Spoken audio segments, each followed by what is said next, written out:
Hello ladies and gentlemen, welcome to the stream. Today is October 12th, Thursday 2023 if you want to know. We are continuing with the Ivalice raids. I did my checking of retainers and squadrons off screen, so I will immediately get to Royal City of Rabanastre. I hope I don't wait a lot.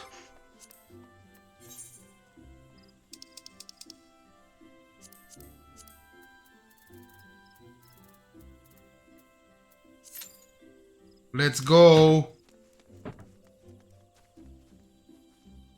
Average wait time more than 30 minutes. For real? How about I wait 5 minutes tops and then I formally complain to Square Enix. I don't believe it will be 30 minutes.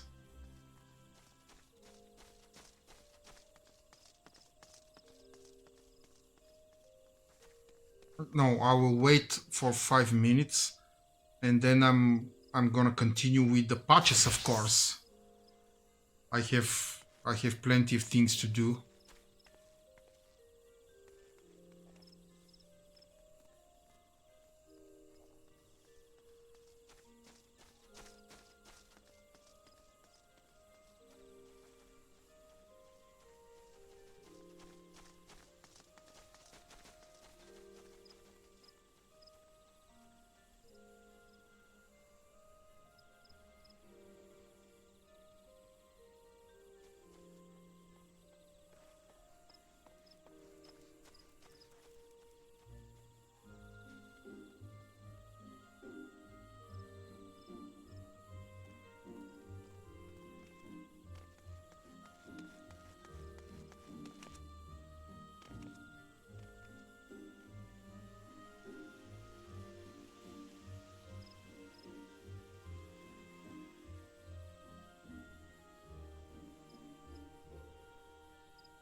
Okay, 5 minutes. Let's go to Girabani and speak with Liz. While we are waiting.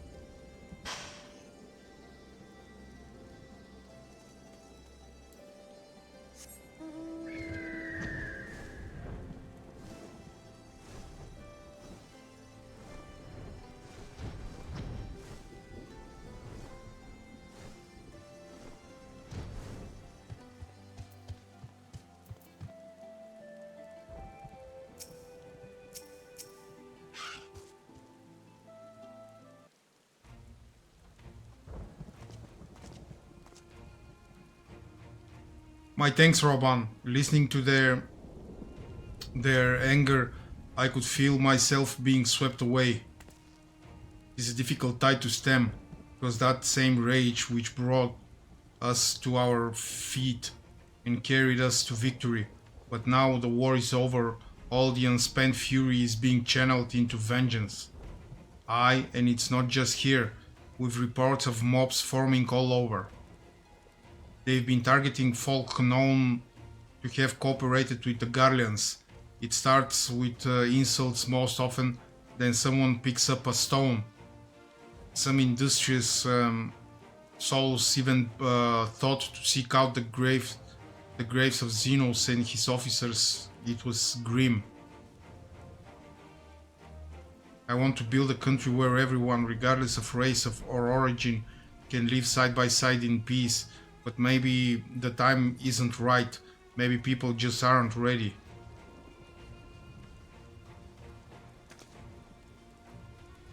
But that doesn't mean I'm not going to try.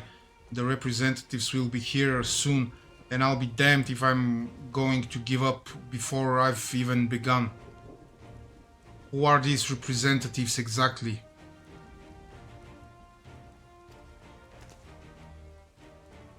Oh, village elders, refugee leaders, and the like. It wouldn't be right for us to dictate the nation's future on our own, so we've planned a summit of sorts. We've even invited the Ananta and the Kikern to participate. Al Amigo stands at crossroads, and this meeting will decide which path it takes. The matter of Fordola's sentence cannot be suffered to disrupt proceedings. Then let's execute her and be done with it. She herself asked to be put to death. Nago, I already explained why we wouldn't do that. Sending her to the gallows might satisfy people right now, but where would it end? Should we round up everyone who collaborated and everyone who didn't resist? There would be no one left, and we'd be no better than Theodoric and Xenos.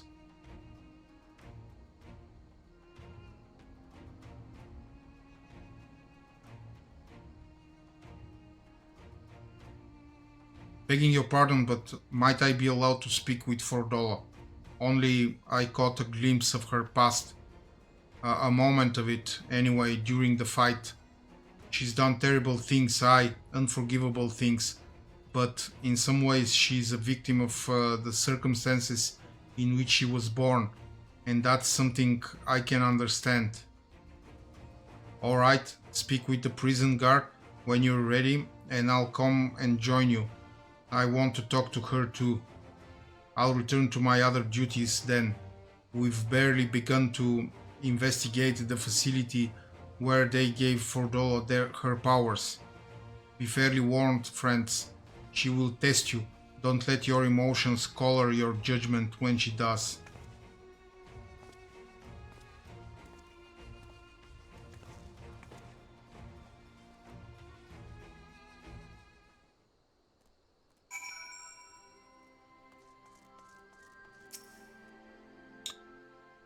You've the commander's permission to enter then?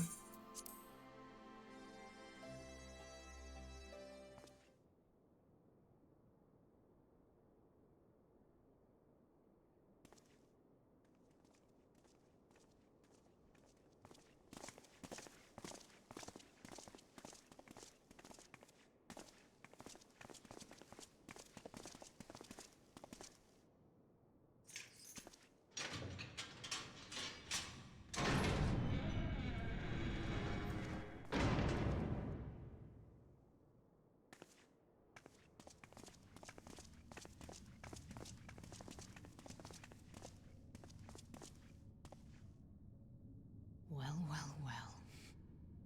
So many visitors. Come to have a good laugh, have you? Or do you mean to put me out of my misery? To finish what you started? It's about bloody time. That's not why we're here, no. Do you remember what I said? How I promised you you'd live long enough to see us win our freedom? Well, I meant it. And not to mock you either. You're wasting your time. All of this is pointless!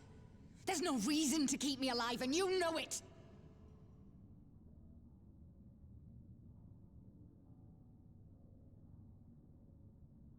I killed your men. I killed my men. And you know what my only regret is? That I didn't kill you when I had the chance!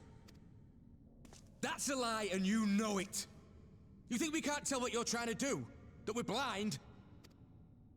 Yeah, you're a fool, but you're not stupid. You're ruthless. Relentless. You'd give up anything and everything to get what you want. You didn't come this far, climbing over the bodies of your own brothers and sisters just to piss it all away. I see you, Fedora. I see you for what you are.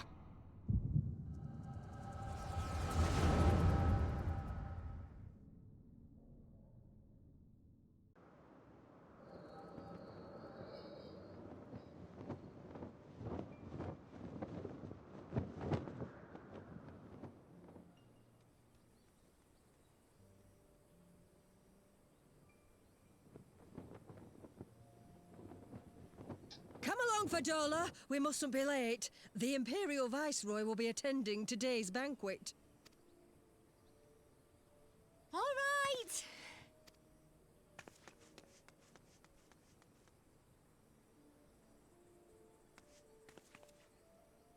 Father, what's Lord Gaius like? Is he nice? Are you friends? There you go again with all your questions. Lord Gaius is a great and honourable man who looks after all of Alamigo. He's very busy, and if we don't hurry, we'll miss our chance to see him.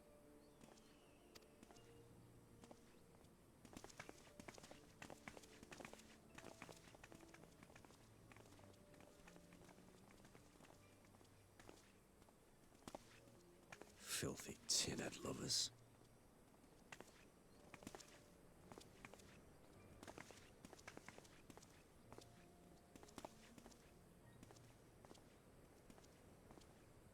Father, what did that man call us?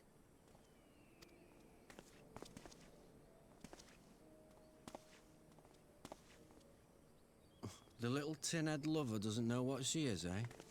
A traitor, sweetheart.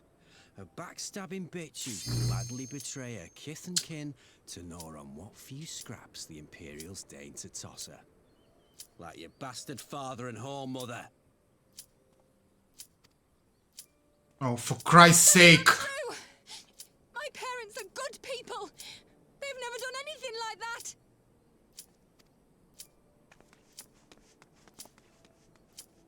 Oh, but they were quick to help themselves and their bitch spawn, weren't? God damn it!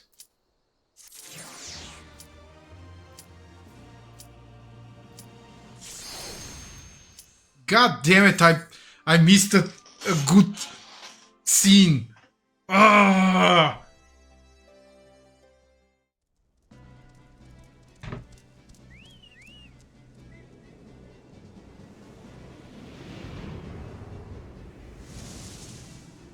Yeah, I commenced.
Mateus the Corrupt.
Oh, thank you, Emily.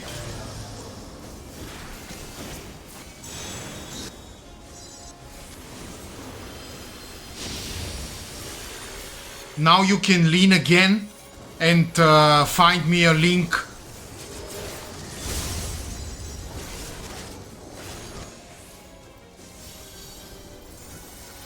You can commence without skipping the cutscene and you restart the cutscene when you... Oh my god! You didn't... Why you didn't tell me this earlier? Oh!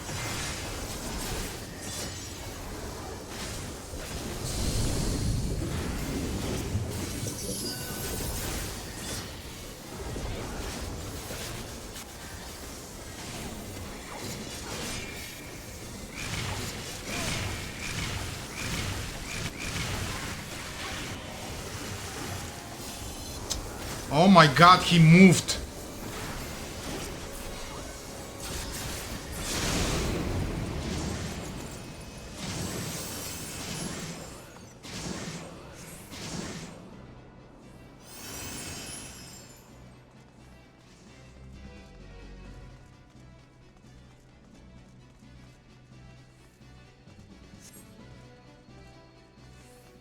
Don't forget to take your shower.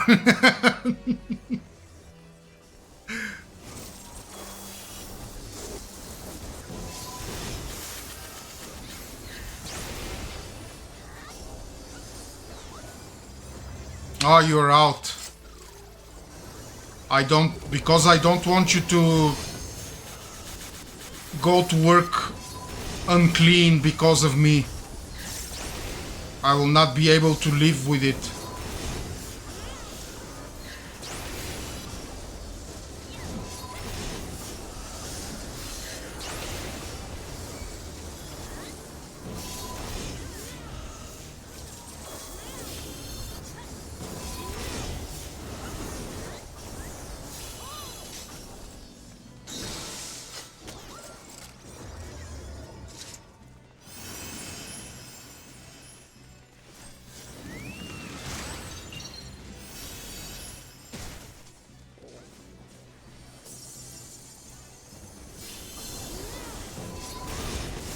Oh, so many mimics.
Okay.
Oh no!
Res mages?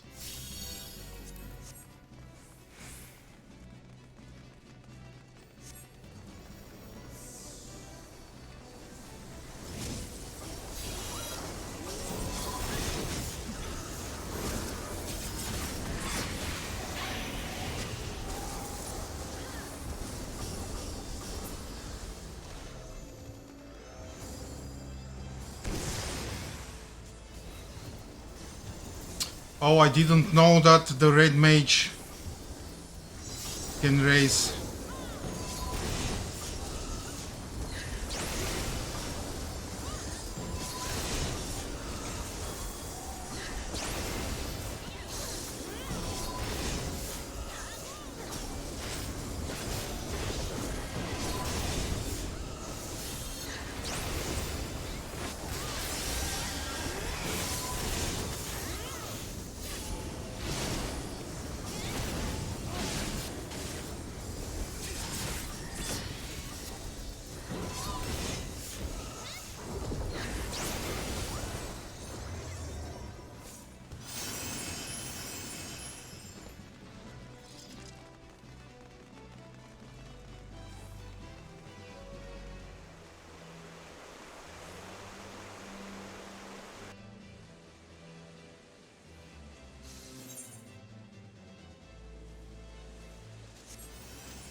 Aha, I see.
I have news for you, Emily.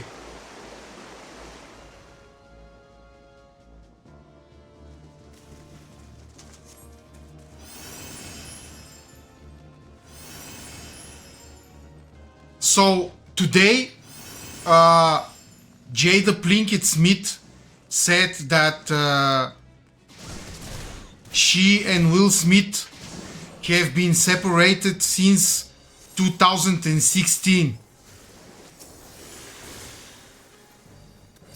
But I think Will Smith doesn't know.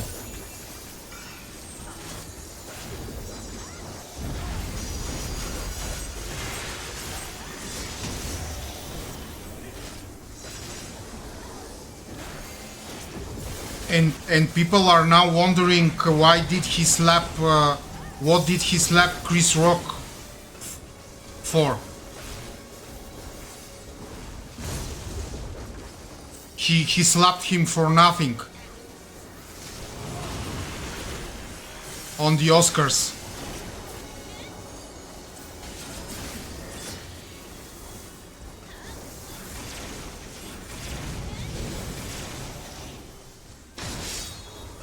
I think that that woman has issues.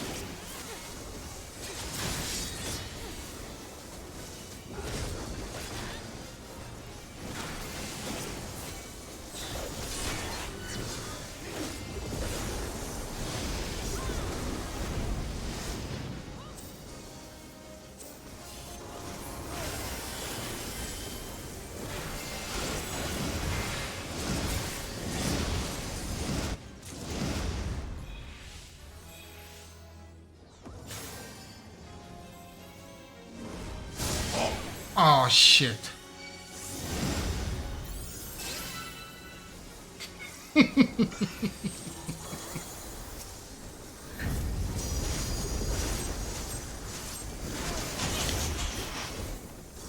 I think that Will Smith has to dump her.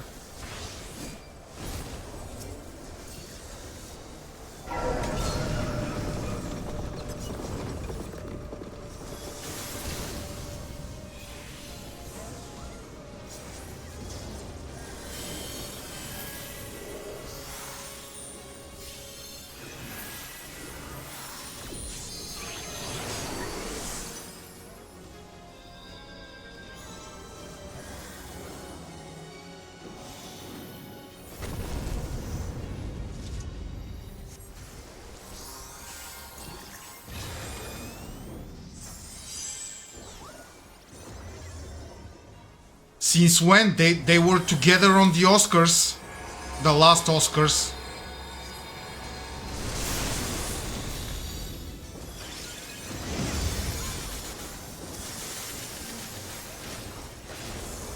This boss is very cool.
Ouch!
Okay.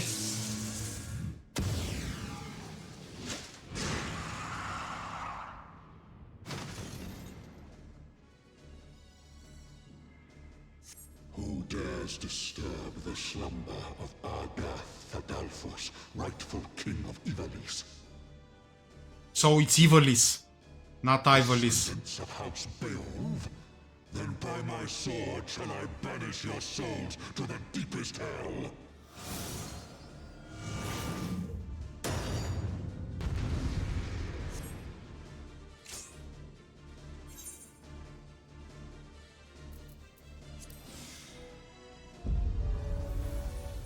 Kneel and repent!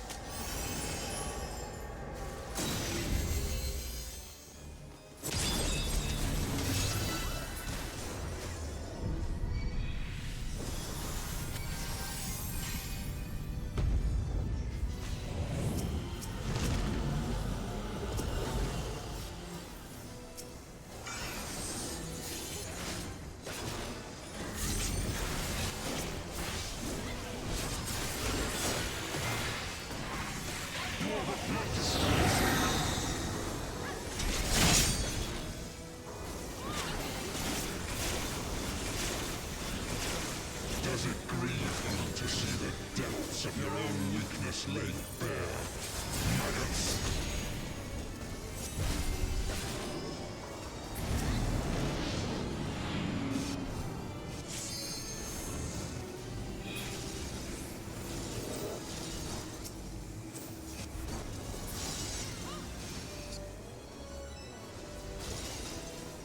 You do not belong in my world.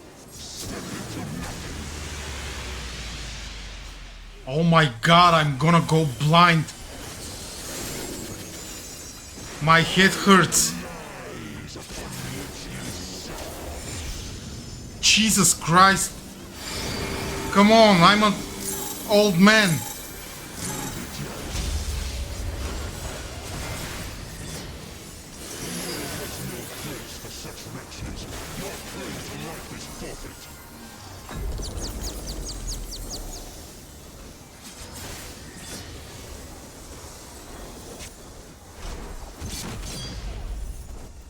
You are but blood to stain the soul. I am Revelation!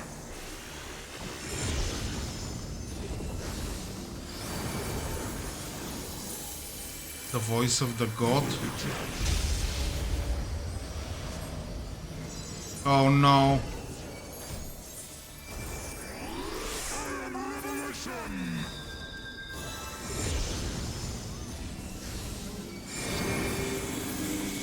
Jesus Christ.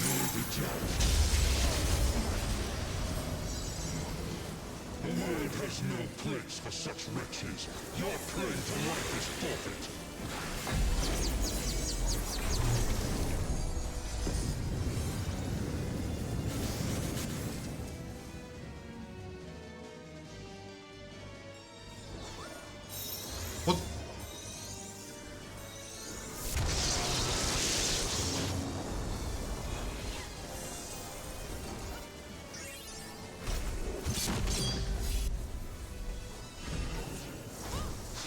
is the dog who bares his teeth before his master.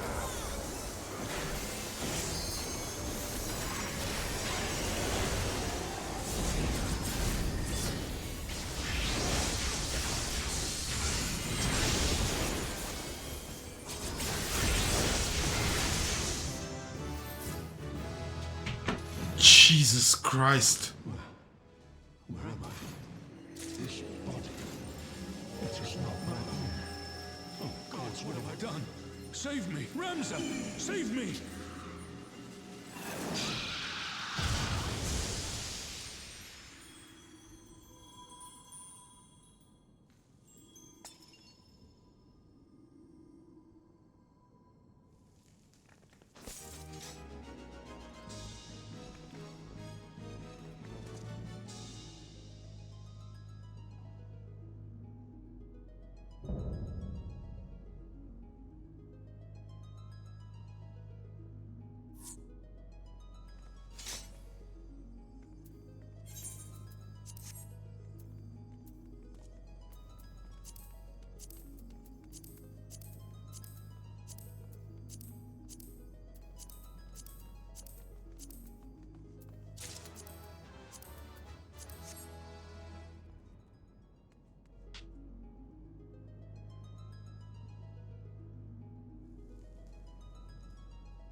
Okay.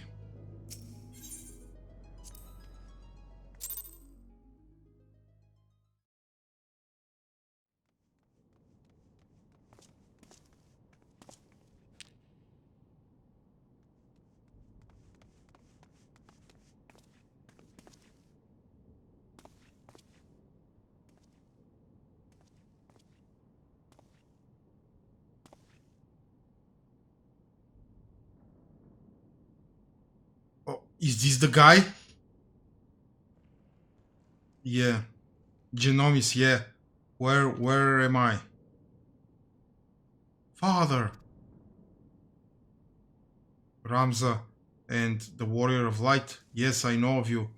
But that you should come to my rescue? Words fail me. A poor playwright I must seem.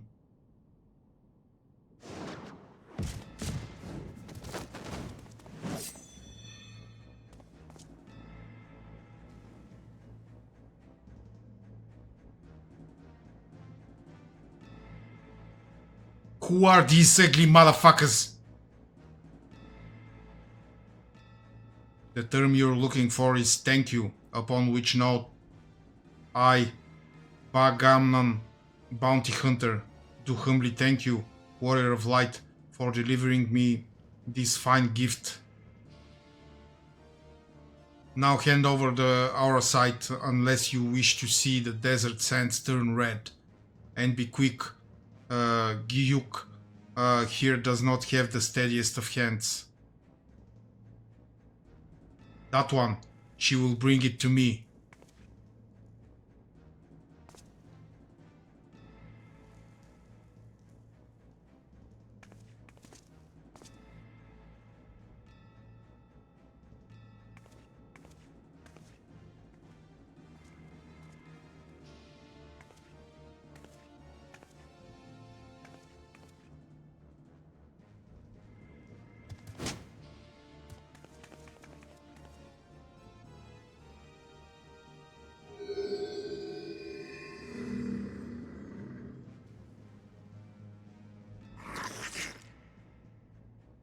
Yes, this is it, the Duma. And to think we found it so close to Doma. The Duma of Doma. Wahahahaha.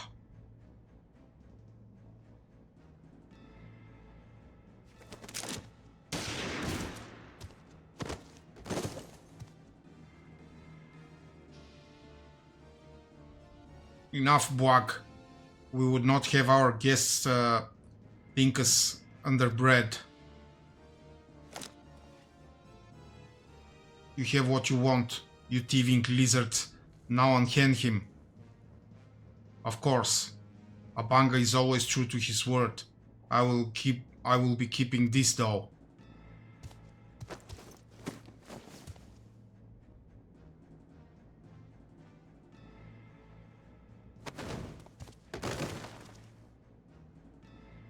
father!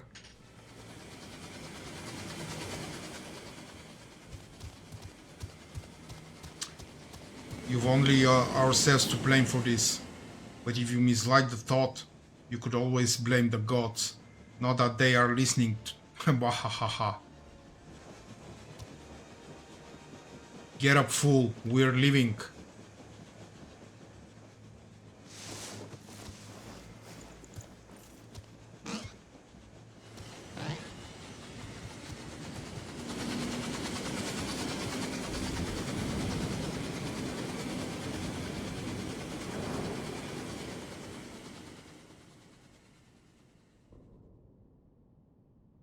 You're going to be all right.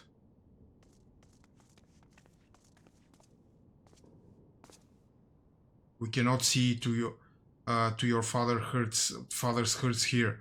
Come on, we must get him back to the Prima Vista.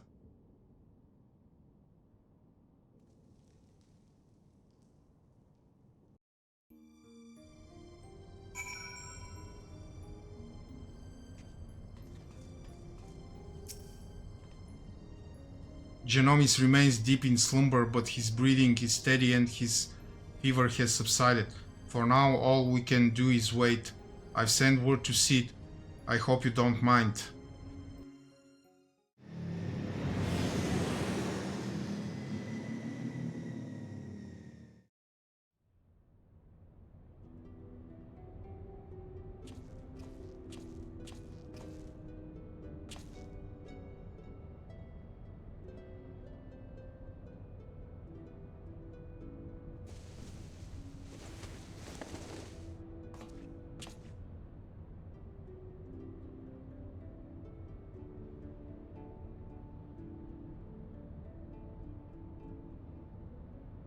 Alma, Ramza, can you ever forgive me? And you, Sid, it was never my intention to put you to such trouble. I am ever in your debt. You would have done the same for me, Genovis. Besides, it was unskilled here who went to all the trouble. If anyone deserves your thanks, it's him.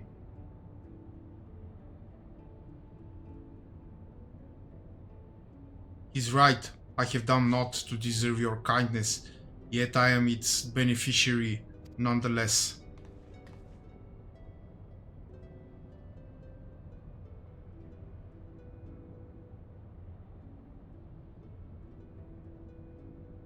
So if I understand correctly, you're saying our site does not work to facilitate the possession of a living host by an Acon, as was assumed to be the case with Isael and the Archbishop, but rather absorbs the host's ether, its very soul, and somehow transforms it before returning to its host's body.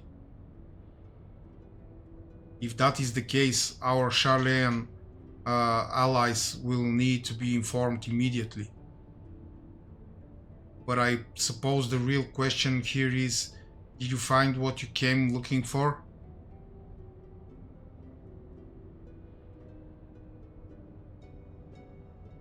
The legend would have us believe that the Delita Heiral, the commoner who would be king, was the sole hero of Zodiac brave story. But as I have discovered, there was two others in fact. Siblings whose roles faded from subsequent retellings of the story. A brother and sister by the names of Ramza and Alma. Then, to prepare for this assignment, I pored over every published work on Ivalician legend, and I could lay my hands on, and nowhere did I find any mention of these siblings.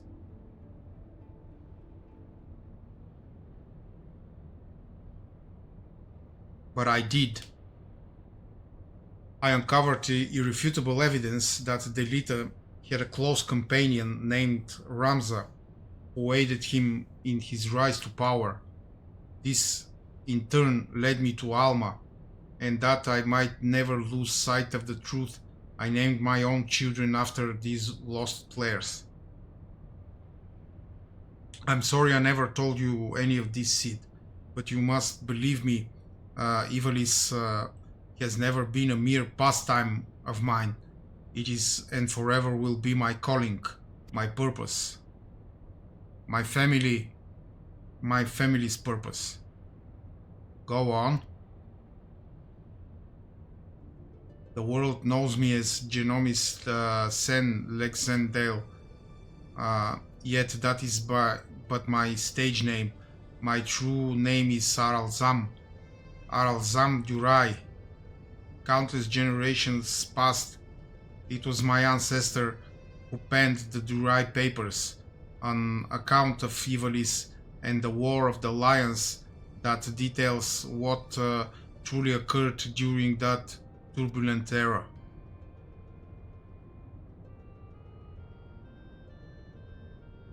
You are tired, father. Rest, I will continue. Long ago, an orphan by the name of Oran Durai crossed paths with both Ramza and Delita. After Delita's rise to power, Oran found himself in the service of the pauper become king. Following the War of the Lions, Oran believed the people of Ivalice had a right to know the truth of Ramza's involvement and set about documenting his deeds. When the church learned of his intent, however, they branded him a heretic and had him burned at the stake. The Durai papers were never published, and any existing copies were gathered and sealed away in church vaults, the truth about Ivalice along with them. What was so damning that it would drive the church to do such a thing?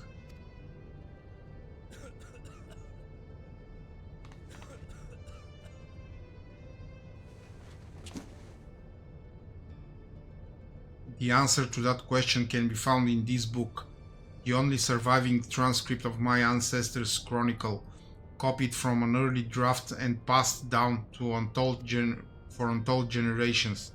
With this, my father and I plan to reveal the truth and restore honor to my family name. Forbidden Chronicles, a secret family legacy? Not that I doubt you, Genomis, but how do you expect to convince people of all this when nigh every soul in the realm believes Ivalice to be nothing but a bedtime story? By proving that it is anything but. And when people see that Ivalice was real, the rest will fall into place.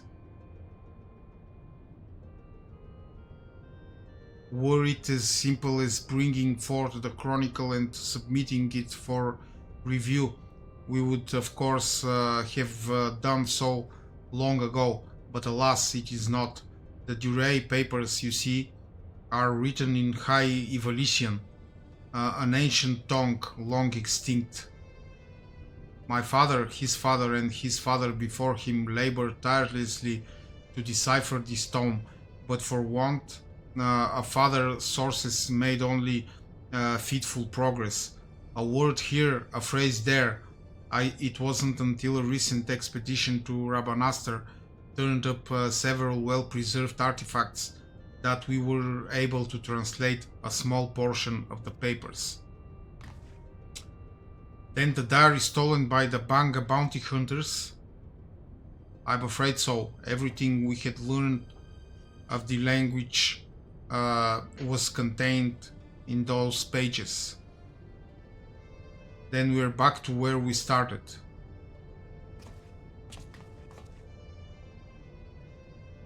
Not necessarily. We still have the transcript, as well as some few translated passages, and of course my father's impeccable memory.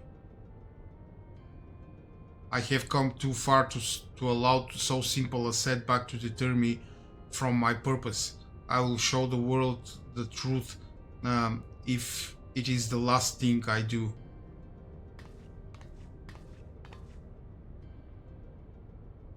It is as Master Garlum said. He is a man obsessed, and I fear Ivalice's grip on him will only grow tighter.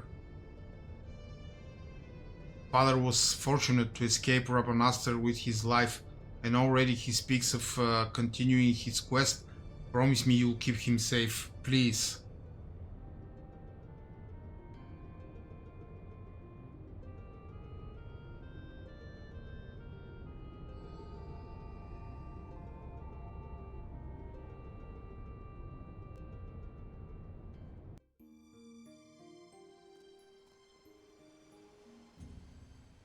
Okay.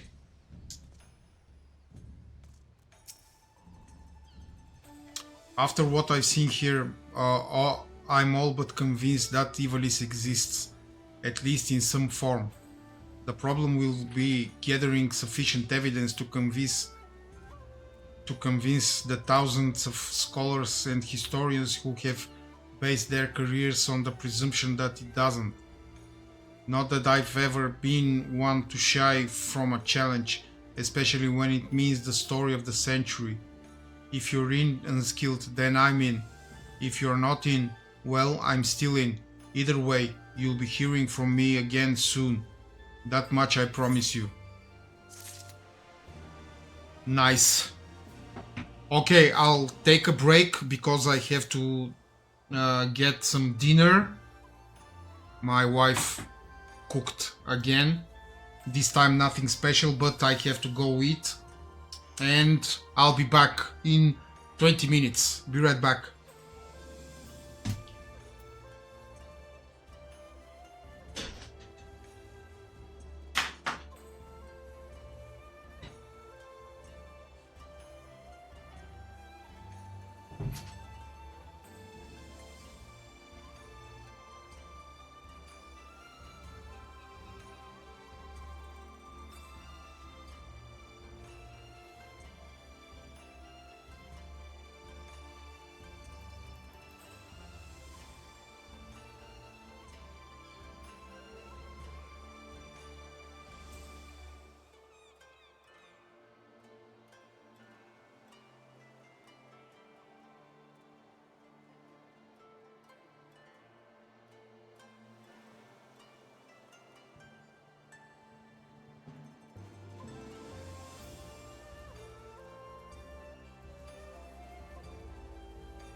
I'm back.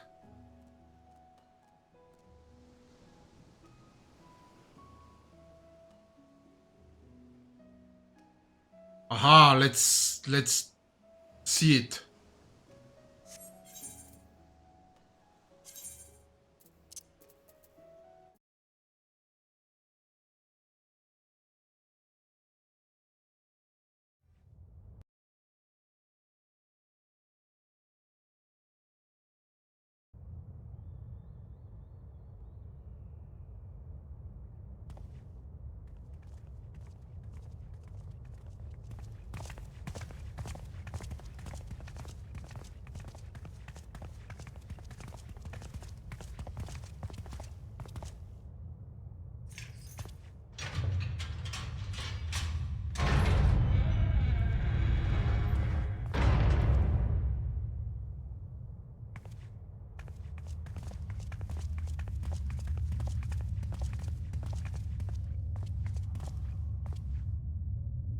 Well, well, well. So many visitors. Come to have a good laugh, have you?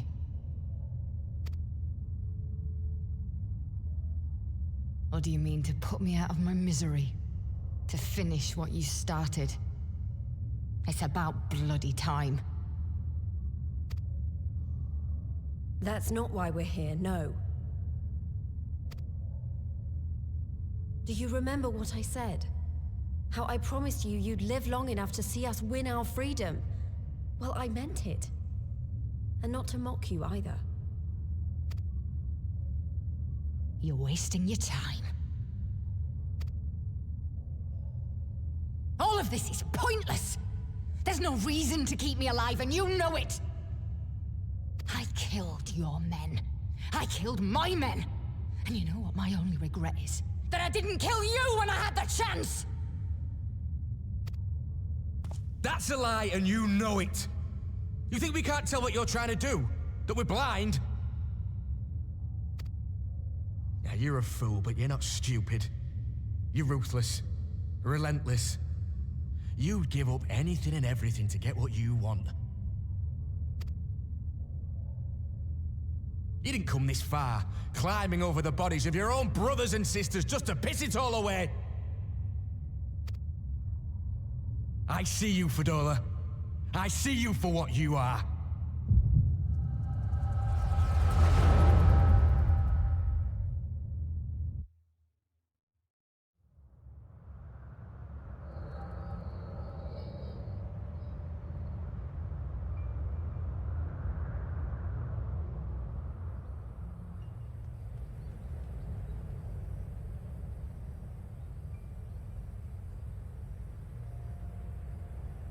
Come along, Fedora. We mustn't be late. The Imperial Viceroy will be attending today's banquet. All right!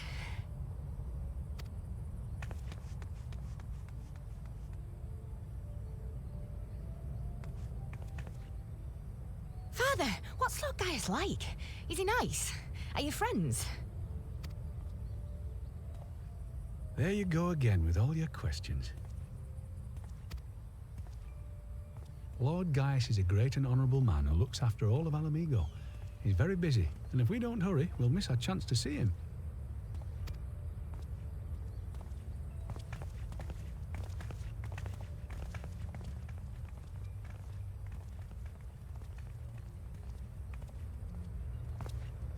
Filthy tin-head lovers.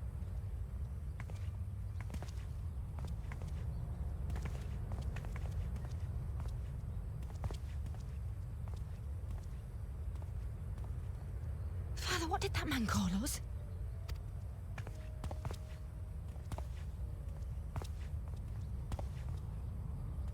The little tin-head lover doesn't know what she is, eh? A traitor, sweetheart. A backstabbing bitch who gladly betray her kith and kin to gnaw on what few scraps the Imperials deign to toss her. Like your bastard father and whore mother. That's not true! My parents are good people! They've never done anything like that!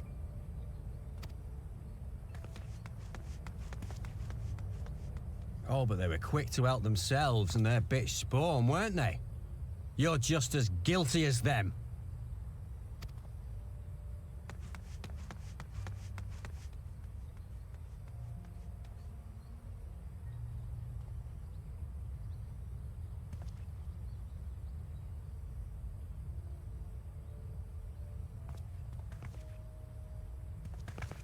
Fadola! Traitors!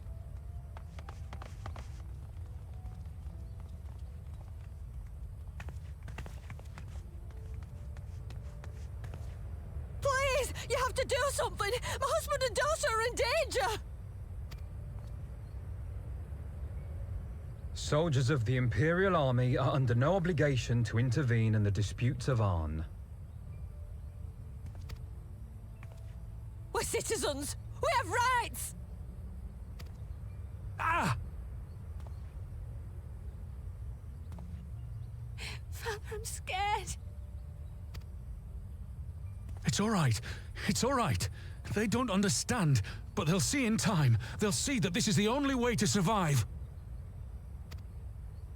Traitors! Traitors!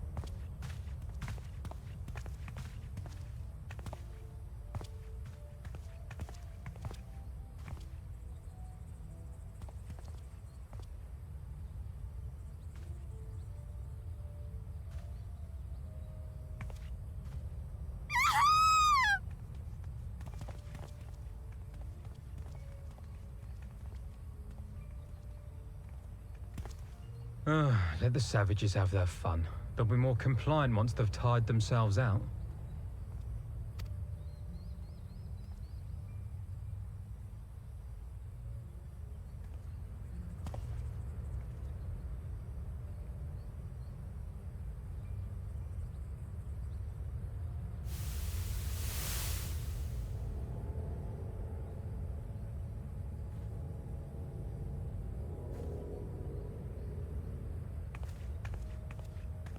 Fadola, please! You already have citizenship. Why would you want to become a soldier?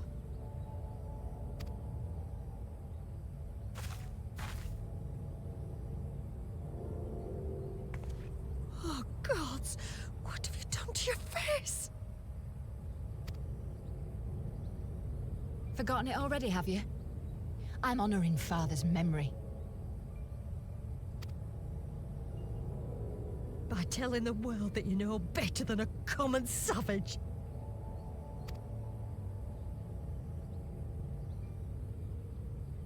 Am I though, Mother? Are any of us? Can't you see? Citizenship means nothing to them. If you're not a pure-blood Garlean, you're no different from any other savage. So I'll play the part. I'll join the Legion and I'll make them respect me. And when the mob see that, they'll think twice before throwing their stones.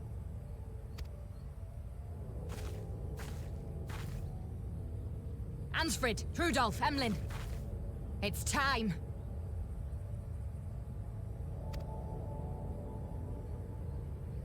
It'll be hard. Humiliating. They'll try to break us. Send us crawling back to our own kind. But we won't, no matter what. We'll bleed for them, die for them if we have to. We'll do whatever it takes to be free!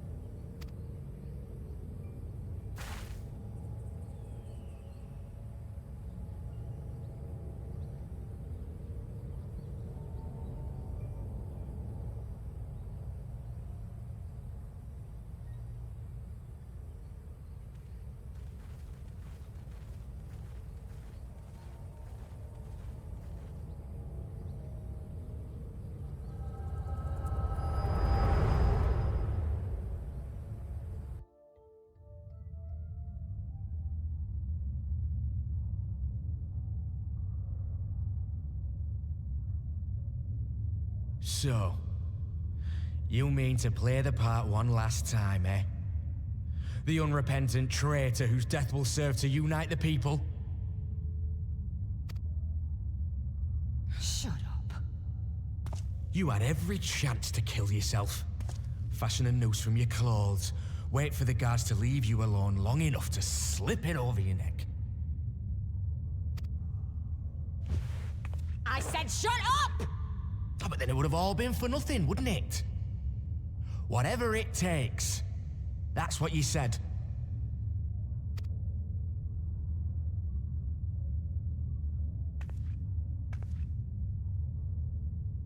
Been in my head, have you? Had a little peek at my past? And what? A few stolen memories tell you everything you need to know, do they? Don't you dare patronize me! You don't know a god's damned thing about the life I've led! The bastards that killed him. The bastards that let it happen. My father deserved better! I swore I'd do whatever it took to make them pay!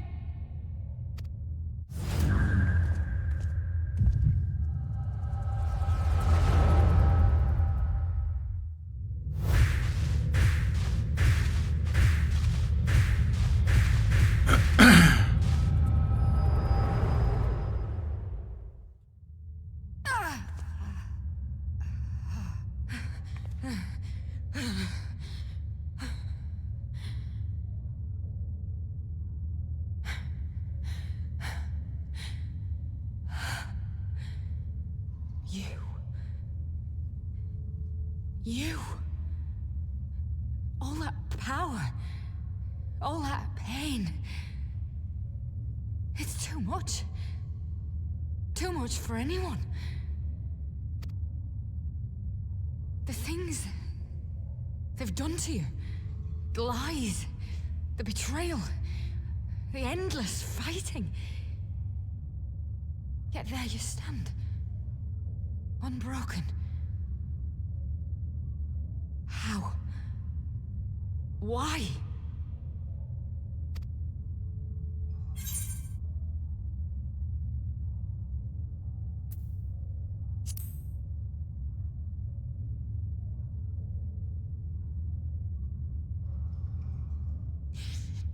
Damn you. Damn you all.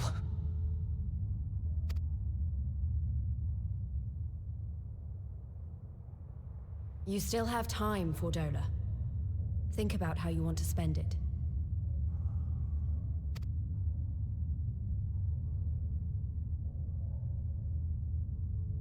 Let's go.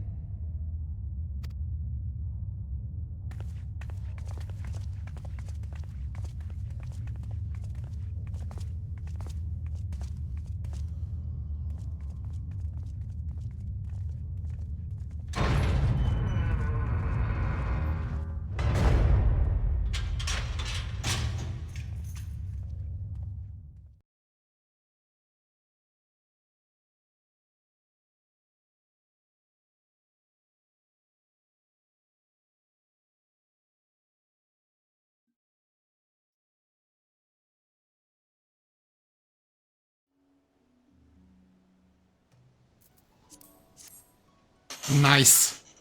Fordol is a cool character. This was a very strong scene, but that still doesn't excuse her.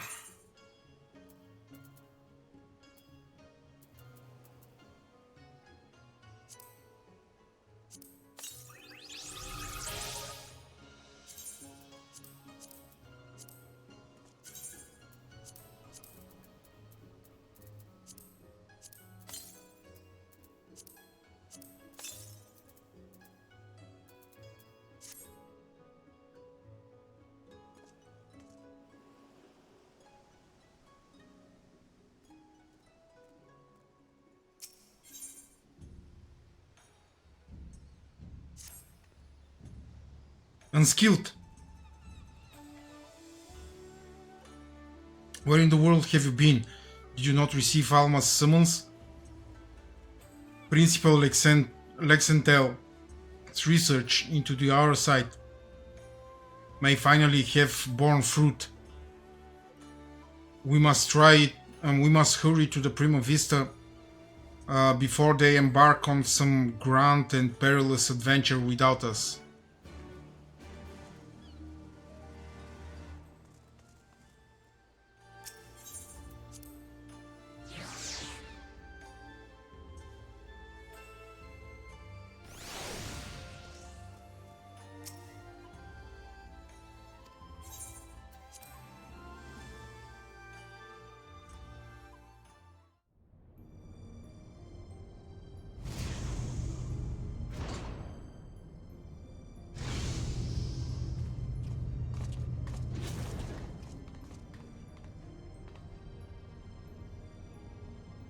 Unskilled Lady Meorilla, thank you for answering my summons. Master Garland was kind enough to send for an Archon from Shalian, and I thought it only right that you be present to hear her findings. To be frank, summoning Mikoto was more Ishtola's idea. I simply came along to see what light she could shed on this mystery.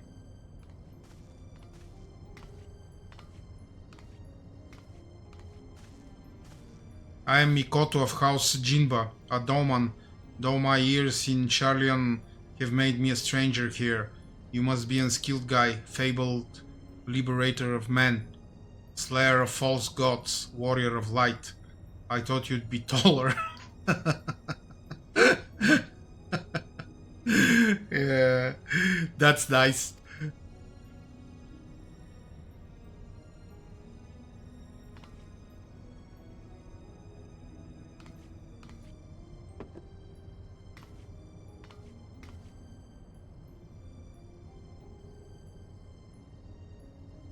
Let us speak of the crystal.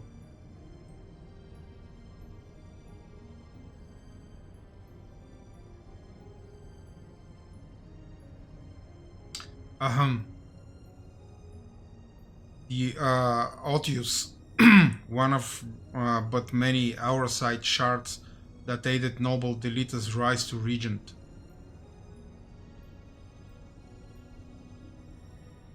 My apologies, the Otius is no ordinary crystal, even discounting its obvious historical importance. The specimen is more than a simple manifestation of elementally aspected energies. It is rather an ethereal lodestone, whose facilitation of both the absorption and transmission of distinct frequency NRR-type harmonic vibrations has been observed to promote ethereal amplification.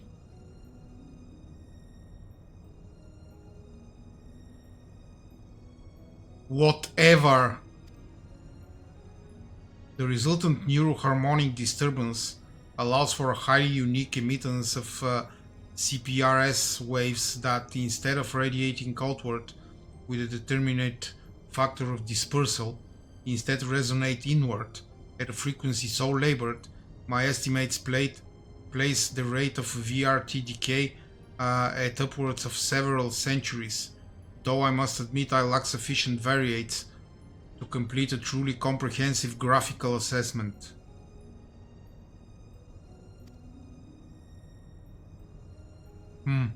While that explanation may elicit admiring nods from your professors at the academy, it will earn you only blank looks here. Yeah! Speak English, woman! Take a deep breath and try again, this time in a language those of us without the echo might comprehend. My apologies. I merely thought...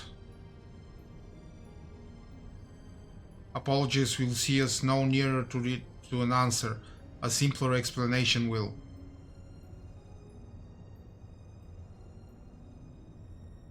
Simpler, right?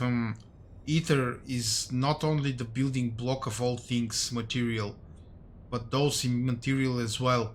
Thoughts, memories, feelings, one's very will are all understood to be ethereal phenomena and can be measured as such.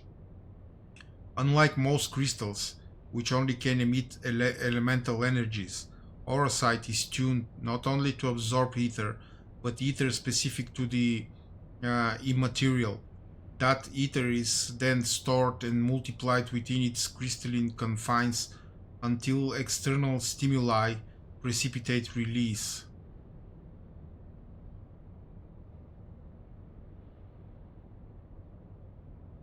Try again.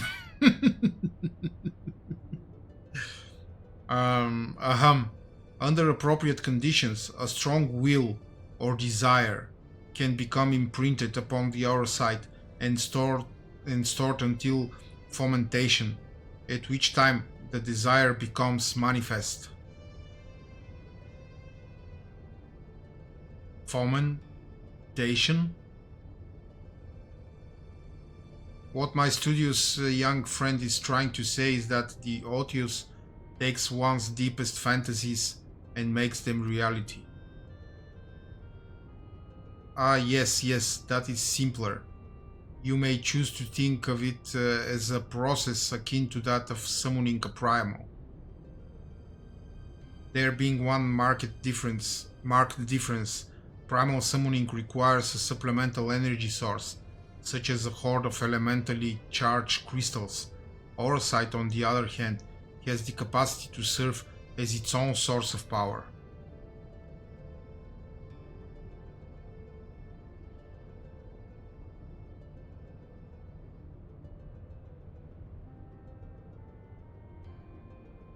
We know from the Durai papers that Argat was never king of Ivalice. He was slain in battle during the War of the Lions. Yet the Argat encountered during the recent expedition carried himself as if he had been crowned regent. I believe this was merely the aurosite in his possession making realizing his desire to rule. I am informed that he uttered the same words over and over again for the duration of the confrontation which unfolded.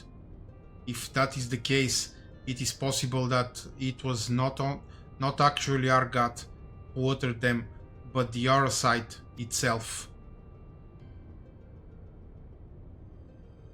If the Durai papers are accurate, Argat was a weak and petty noble who believed that his blood entitled him to power. The aurosite took that belief and twisted it into the abomination we unskilled put to the sword.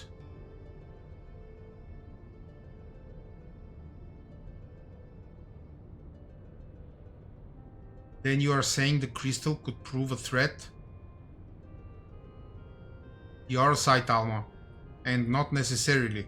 Ramza seemed to fare well enough. There is no record of the young regent being manipulated by the artifacts he gathered. In the hands of the just, the aurosite should prove harmless, even beneficial.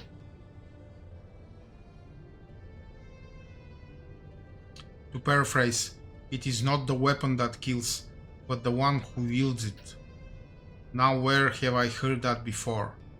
Ah yes, it was Emperor Galvo's justification for taking the marvels of Magitech and applying them to the manufacture of arms.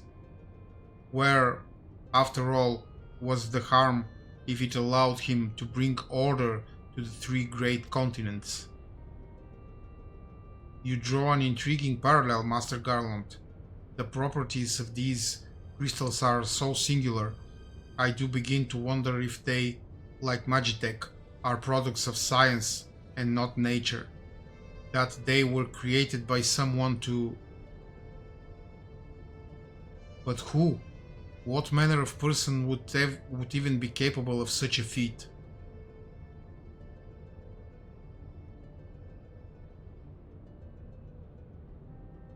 I didn't understand anything in this story.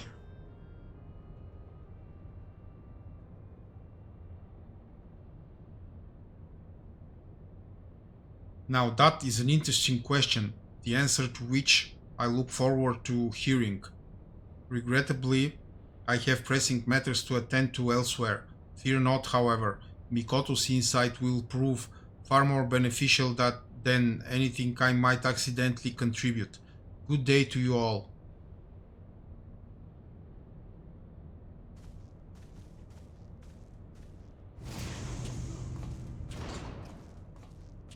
Orosite Mambo Jumbo wavelengths, some techno bubble, blah blah blah. What I don't understand is, if the Duma was imprinted with our God's deepest desires, then whose desires are rattling about inside the Otius?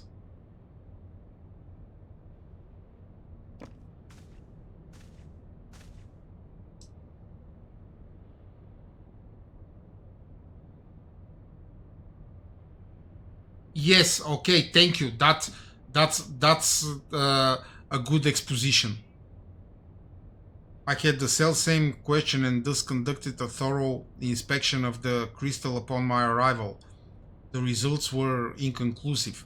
Traces of ethereal activity were present, but to all intents and purposes, the vessel was empty.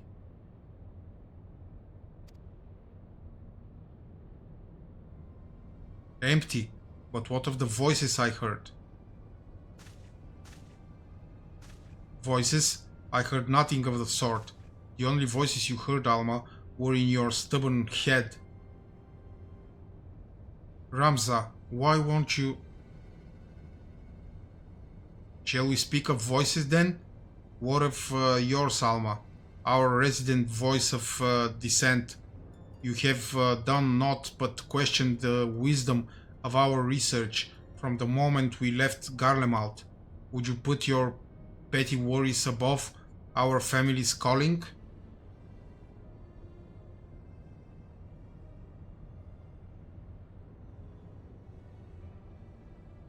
Yes, you use them to kill them. Right?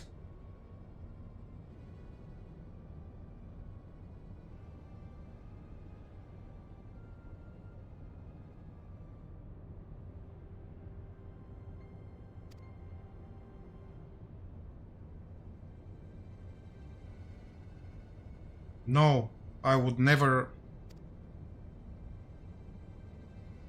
You would never. Then why involve a gossip monger, a goody two shoes, and this flying mole? Yes, but further than that, they absorb their essences into the Orosite, then destroy the Orosite. Okay.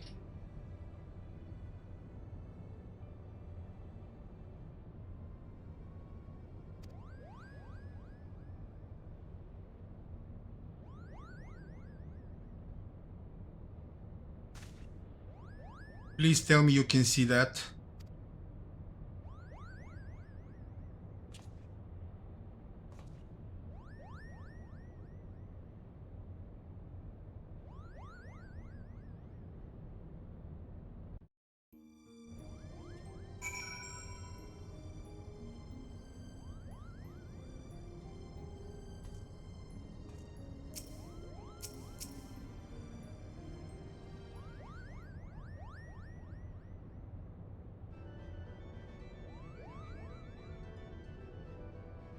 Aha, so there's somebody or something in that Orosite, and it can reach out and control anybody who possesses the Orosite.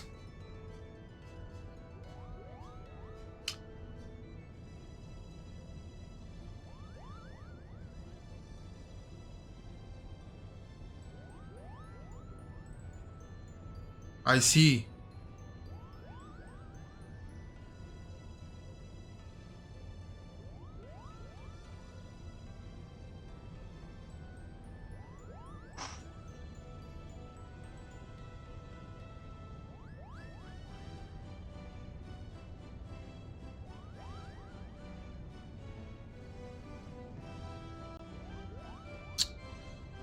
Oh, please do go on. My acceptance into your fine strobe as ranks can wait until all I have said their piece, Kupo.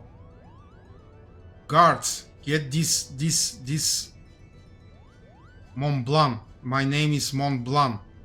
Denizens of Damascus Desert, seeker of thrills, adventurer extraordinaire.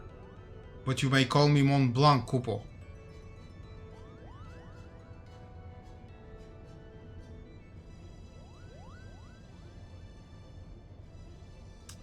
Only the ones the other side chooses?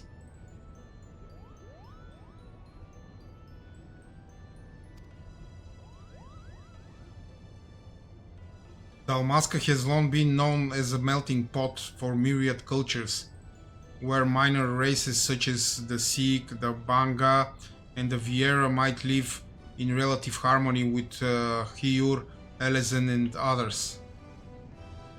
Yet there is no record of a prominent Mughal population. Would be it's still very much unknown. Oh. Thank you, Emily. What would I do without you?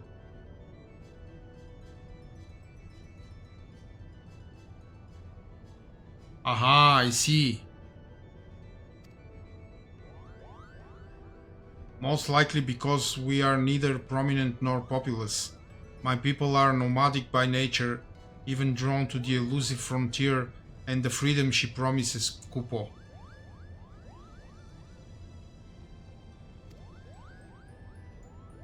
A Mughal? Of course I'm a Mughal, Kupo.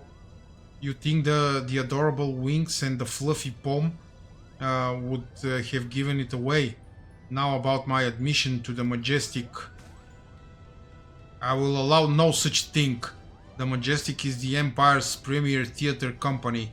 We will not sully its good name by granting refuge to a fluttering ball of fur. And furthermore, how in the world did this abomination board the Prima Vista in the first place?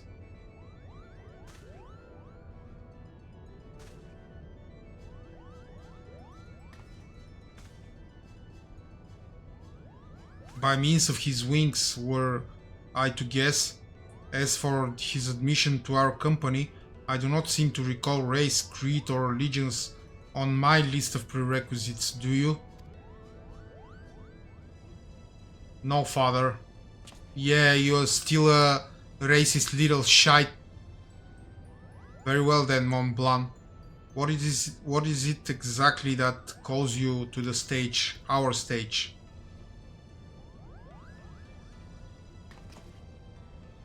What else? The Zodiac brave story, Kupo. Never before have I witnessed something so amazing, so moving.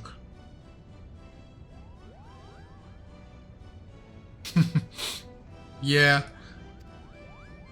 Sitting, well, technically hovering there in the audience as the story unfolded around me, I knew I was witnessing something special, something positively transcendental, Kupo. It was then that I realized I either had to be part of it or go to my grave a bitter and broken Mughal.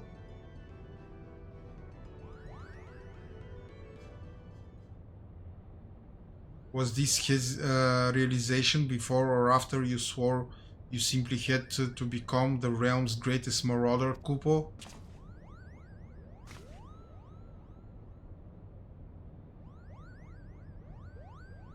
Hurdy, how did you...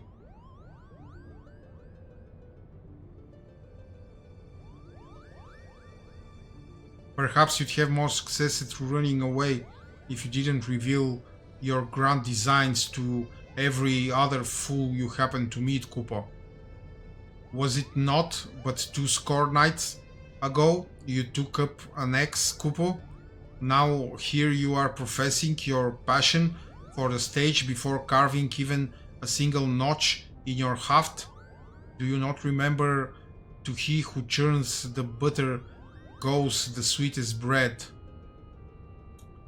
But how is one to savor said buttered bread if his head is in the belly of a fearsome beast?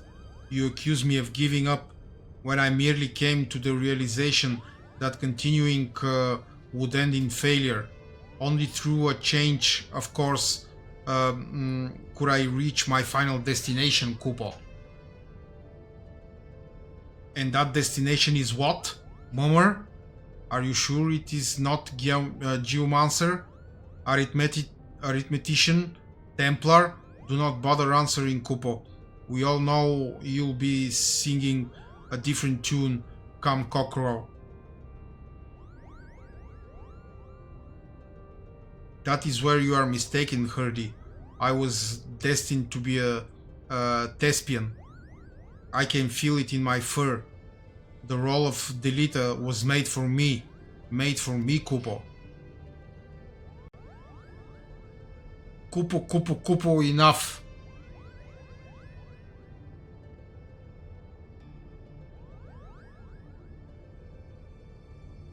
Aha, I see.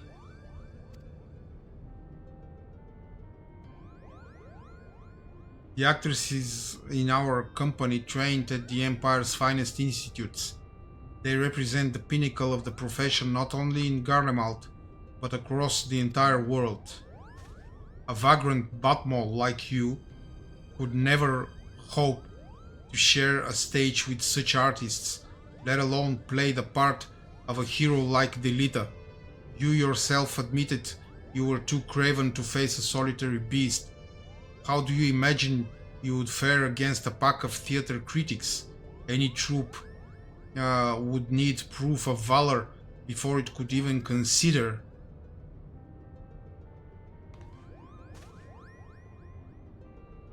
Craven, call me a cheat and call me cur, but do not, sir, call me Craven. I accept your challenge.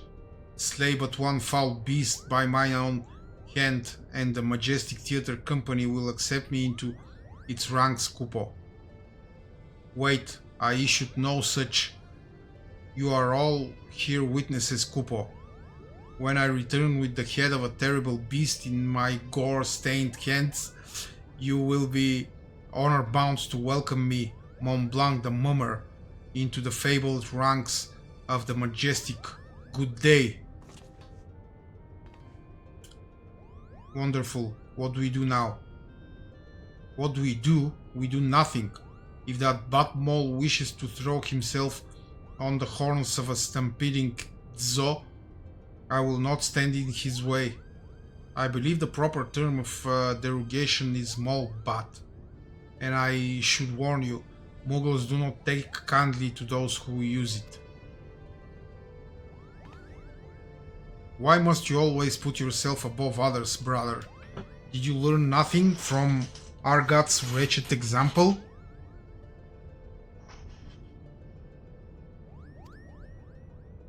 Mont Blanc would never have set off on this fool's errand had you not made the challenge. If anything befalls my brother, his blood will be on your hands. Unskilled, you are the only one among us capable of locating Mont Blanc and preventing disaster. On behalf of my brother, I beg your assistance.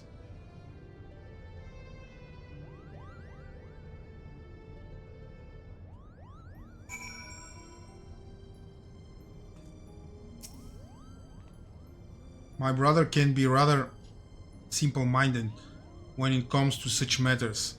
Thinking to impress the Warrior of Light and his companions, Mont Blanc would likely choose the scene of your recent exploits to prove his word, meaning Rabanastre, if I'm not mistaken.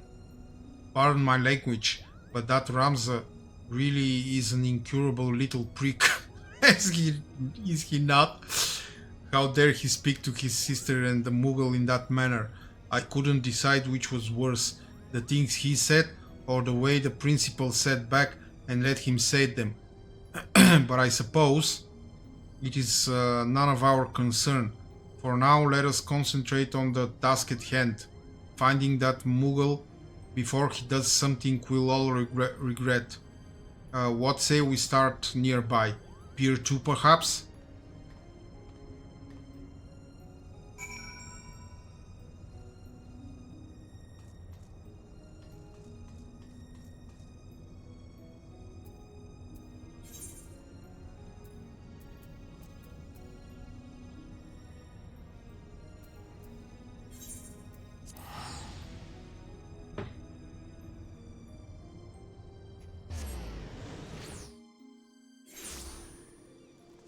Yeah.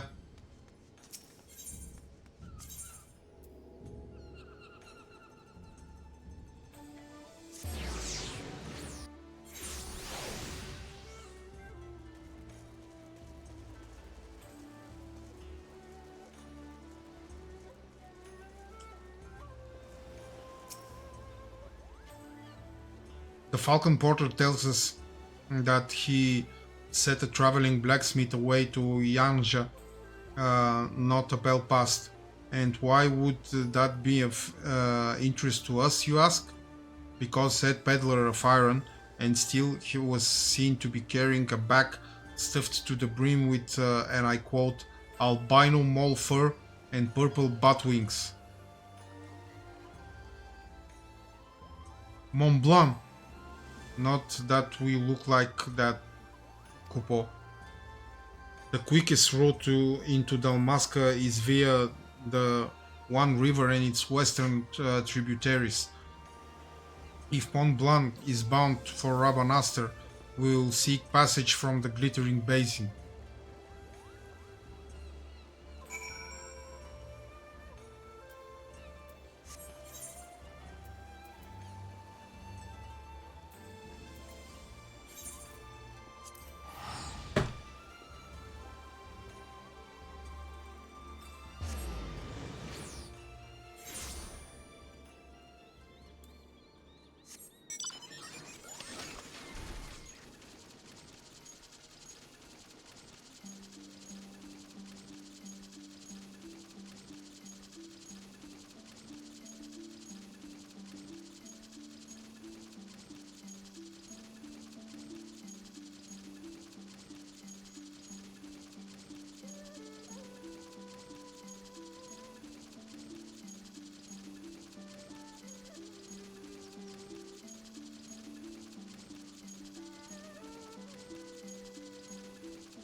Really now?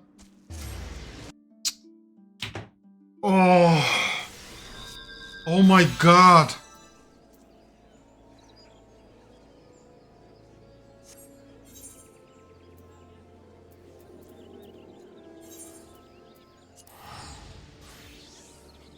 I'm so embarrassed.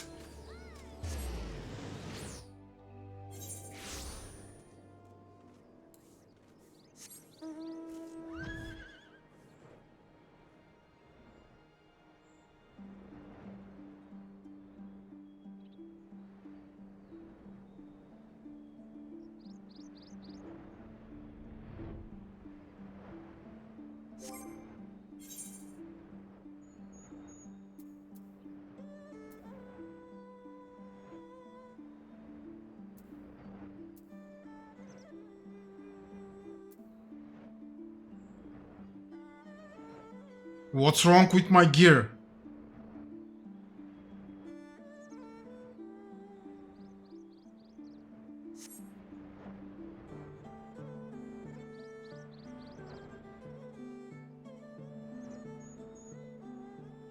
Okay.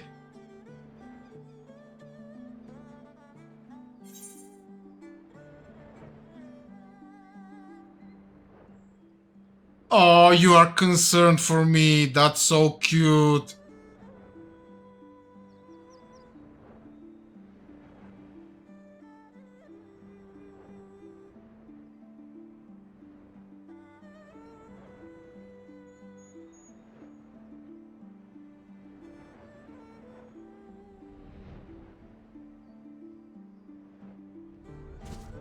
No, nothing. Nothing excuses me.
Okay. Mont Blanc, what were you thinking? Have you any idea what you put your brother through? He has been worried sick. Both Hardy and Ramza were right all along. I'm a failure, a flop, a flailing, flapping, foolish, foppish failure, Kupo. How could I play the part of a hero if I cannot even ruffle the feathers of a single measly bird? The audience would seem right through me like the spineless jellyfish I am. Now, wait, Mont Blanc. Not everyone can be a hero. Not even most heroes. Yes, the bard sings of the man who deals the final blow, but what of his cadre of loyal companions? Do you think Delita united Ivalice on his own? Do you think unskilled here was alone when he liberated Al Amigo. Yes, I did all the work.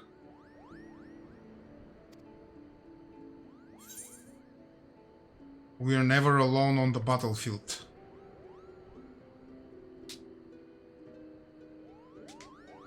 Never alone? So you are saying you'll always be there for me? For Mont Blanc?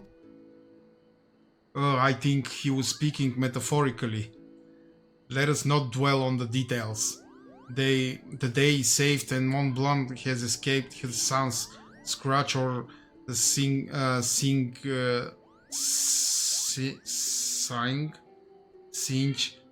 to show for. We should return to the Prima Vista before our luck runs out.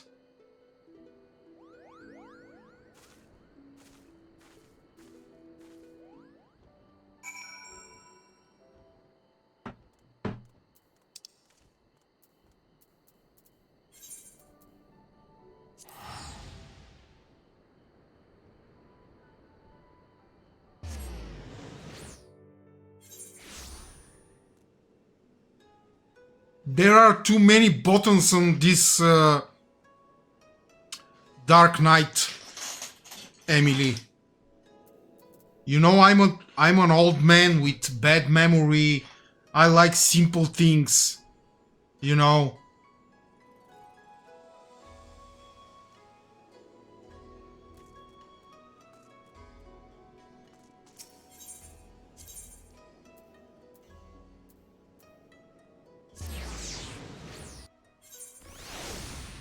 Oh, that's even worse.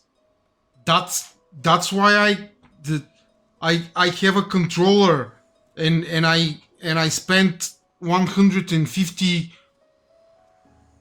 level on him, which is $75. So I don't have to push millions of buttons.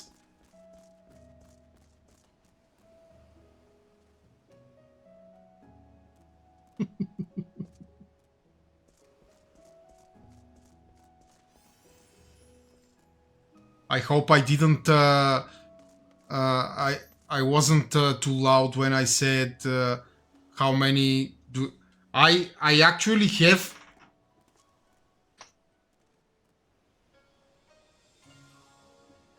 This one is the Steam controller. I play Lord of the Rings online with it. And this is the PS5 controller. I play your favorite game with it.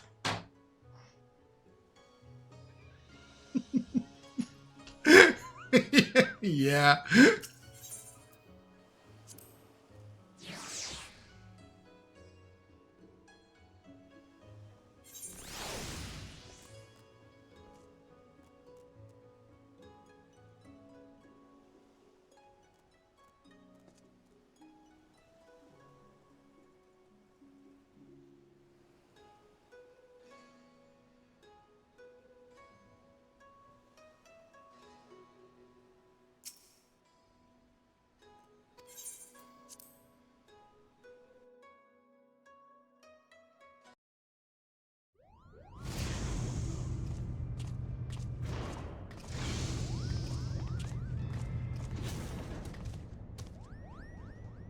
Oh my god, the ugly guys are here.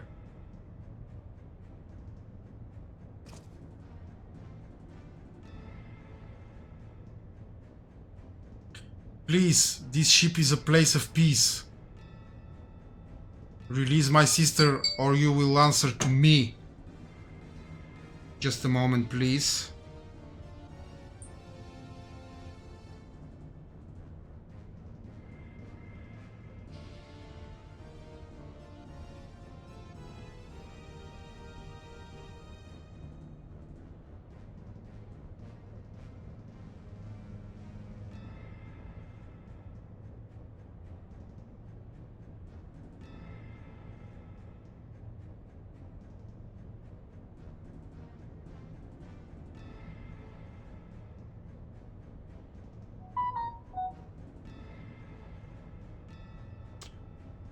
Oh god. On Monday there will be parents meeting in the school along with the children. Oh my god, it's going to be a zoo. Ugh.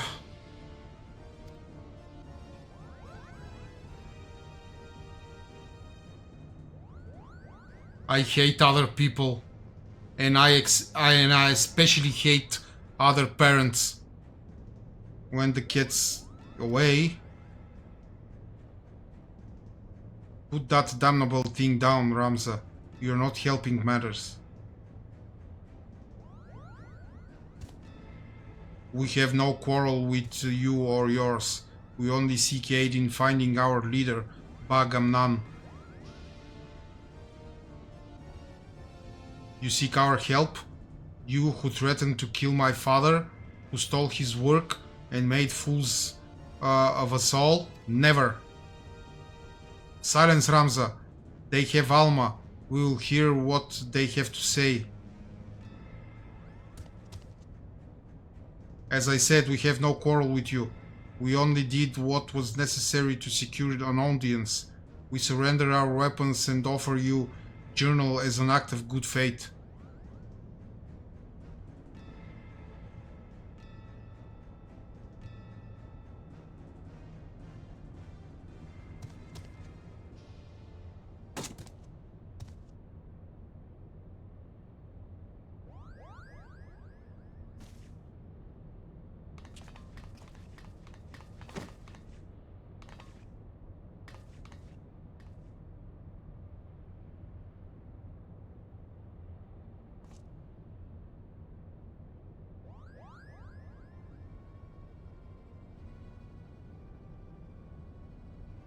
This is all rather a lot to digest, but your claims do coincide with what we have learned about the Aura site.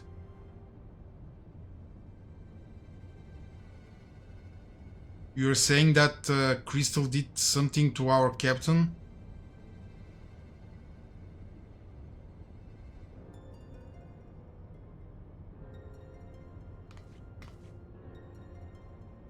After being emptied of all God's will, the Duma saw that of another to sate its appetite for ether.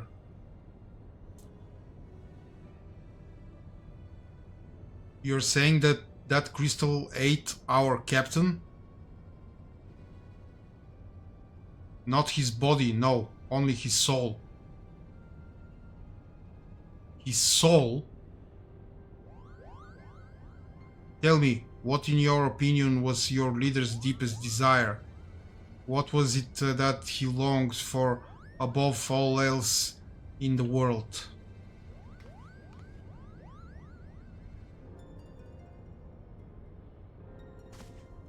Why waste your breath reasoning with these lizards? Oh my god, this guy! Chill out, dude! You're like 16! Imagine what kind of prick you will be at 25. They show themselves for the beasts they are when they put a knife to your throat. First small bats, now lizards. This one's tongue is pure poison. Yeah, he's very toxic.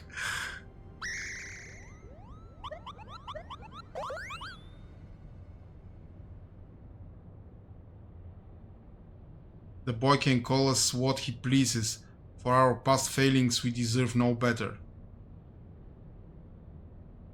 Your failings? 30 summers have come and gone, yet not a night goes by that I do not wake in sweat at the memory.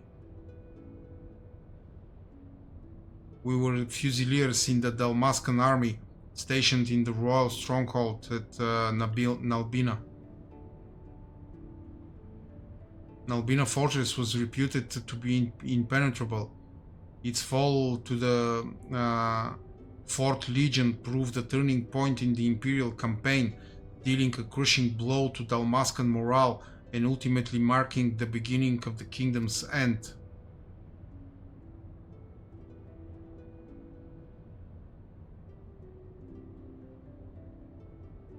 Bagamnan was our captain, and once it was clear that they would not be ours, Prince Rustler, commander of the garrison at Albina, tasked him with one final mission.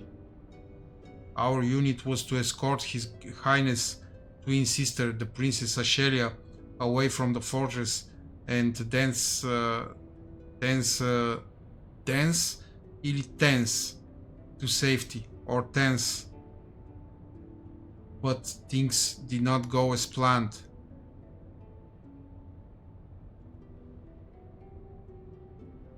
I still remember the words she uttered as she lay dying in the captain's arms, but a stone's throw from where the Garamseed waterway drains into the sea. Even as the fog of death descended upon her, she smiled and told us, the very people who had failed her to survive for as long as even a single Dalmascan stood, our nation would never truly perish.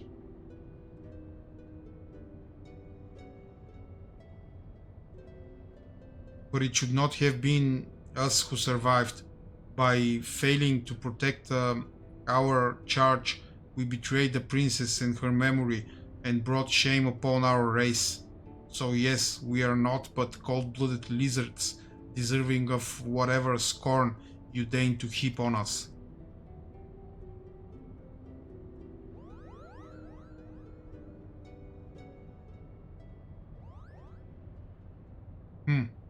I think we may safely assume a deep-seated hatred towards the invaders of his homeland, coupled with self-loathing born from a sense of powerlessness. The darkness that lurks in the heart of Bagamnan is little different from that which drove Argat, the self-same emotions that were to nourish the Duma.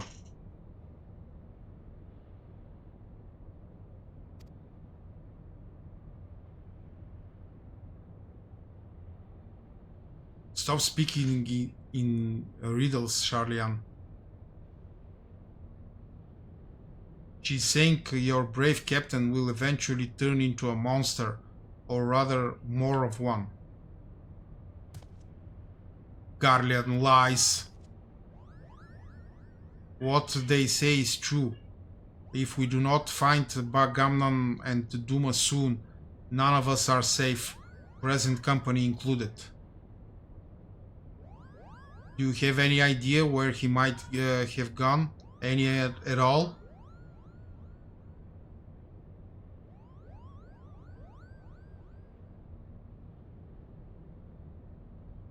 Wait, look at this. Something has been added to the final page of my journal.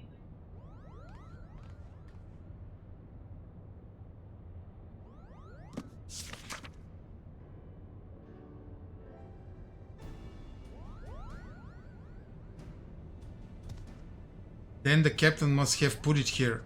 Only he had access to it. Until we found it in the pack he left behind, that is.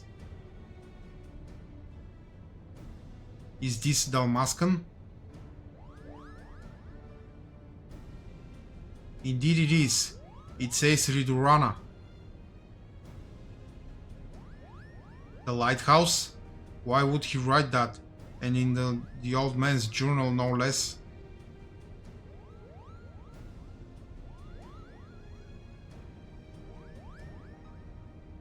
There is a place on the Valnar Sea, far to the south of Rabanaster, where the ocean tumbles into a gaping maw more than a mile across, the Ridurana Cataract. Legend would have us believe that it is the entrance to the Hell of Water. Many a scholar seeking to prove otherwise has descended into the chasm, some even by airship, but not a one has returned.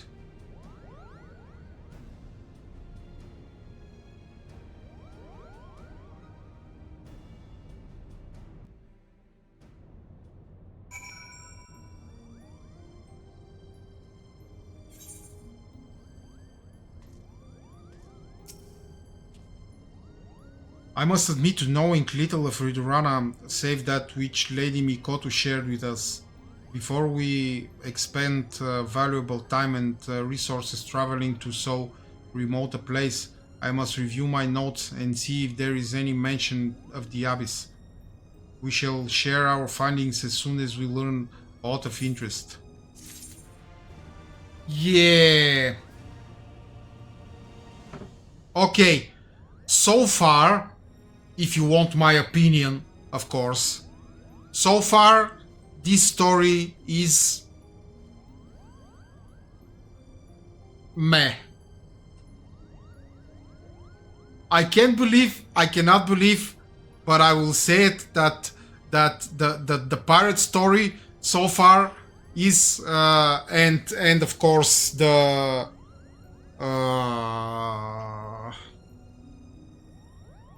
oh my god, my memory.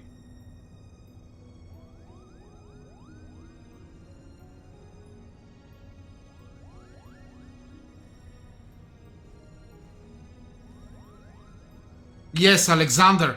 Alexander and the pirate story are the are way better than this one.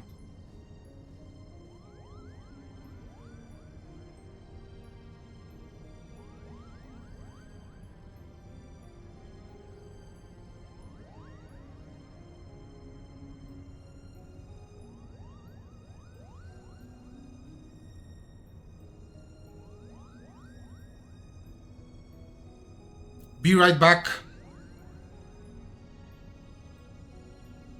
I'll be back too.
Okay, I'm back.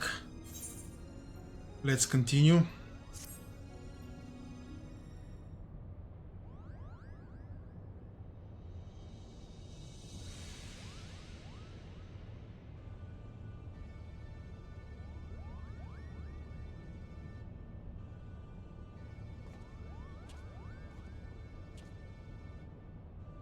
Our studies reveal that Ridorana is the name of both a massive gap in the southern Valnar Sea and the lighthouse once manned by Royal Dalmascan Navy to prevent ships from succumbing to the cataract's currents.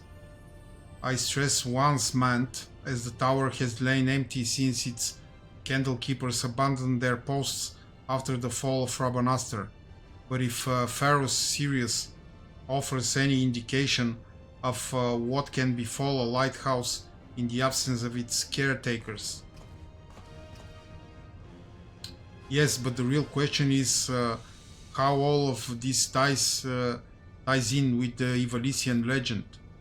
A cursory examination of the Zodiac grave story reveals no mention of a Ridorana. Yet it seemed foolish to assume that a name could not change in the centuries since the tale was written. So I thought to cross-reference texts on modern Il-Sabardian history with our translations of the Duray papers. And after an exhaustive re-examination of my ancestors' notes, I discovered that there was not a single entry on Ridorana. And while mention of the Valnard Sea was abundant, I found no reference whatsoever to any cataract or lighthouse within its waters.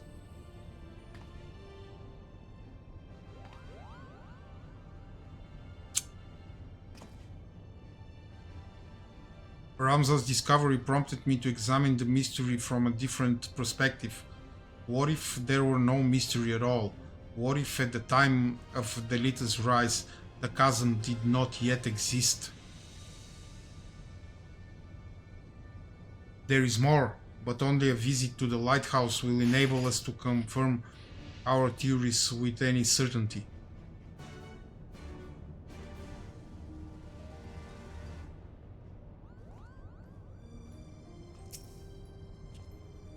The Ridorana lighthouse lies far from civilization. You would be wise to provision for the trip here in Hingashi. Of course.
Something is very wrong here.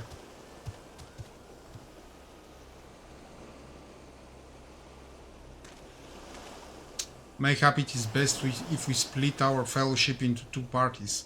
One to delve into the tower's depths and one to observe from afar. As acting expedition subleader, I appoint you captain of the first. You may use this spyglass to aid in your search for the missing lizard.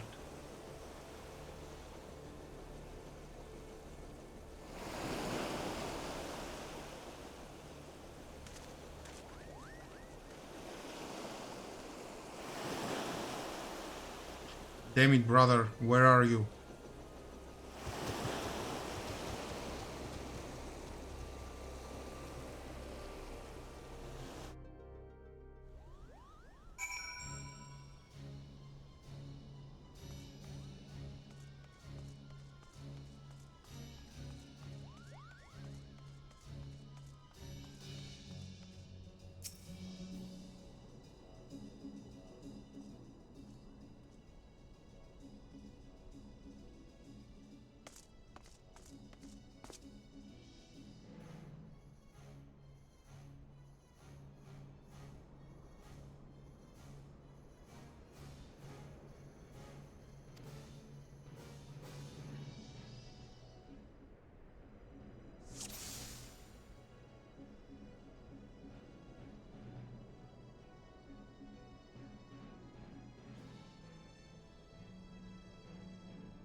You found him, let me see.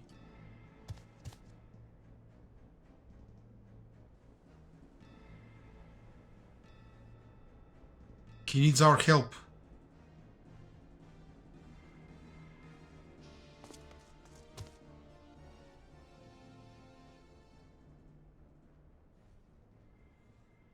Prince Ralster, Princess Ashelia, I know you cannot forgive me. Nor should you. It is all my fault. I could not save you. Could not save anyone but myself. I am so sorry.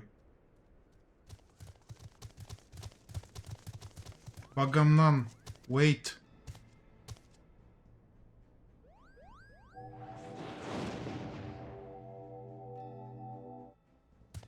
Traitors, have you no pride? You treat with the very men who laid waste to our homeland. You are mistaken, brother. There are no Imperials here. We've come to help.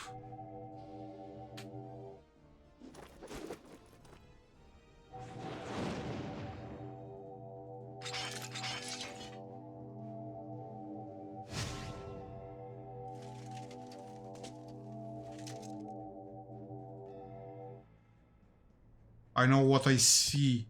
My own kin sided with the enemy.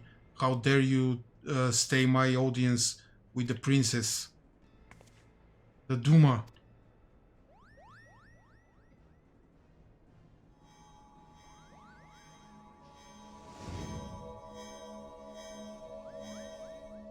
It has him, Kupo. It's showing him what he wants to see.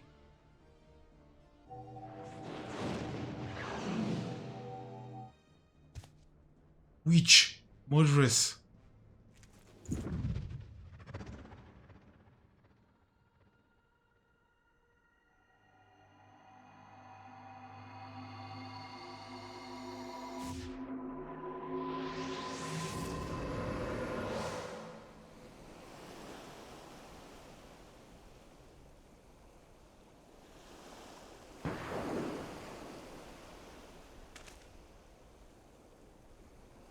Gunfire.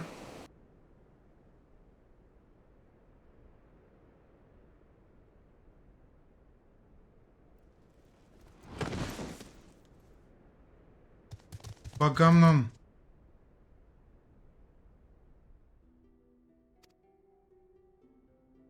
So this is the end.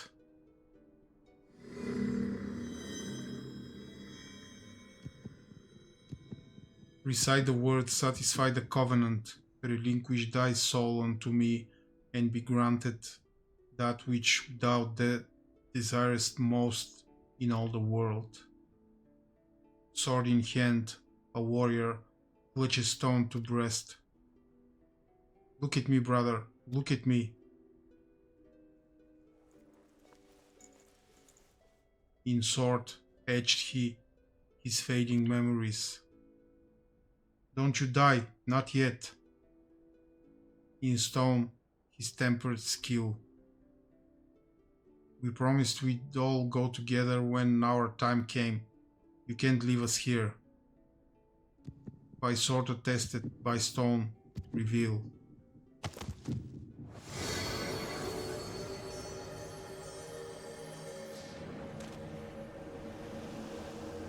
That light, where have I seen it before? Oh no!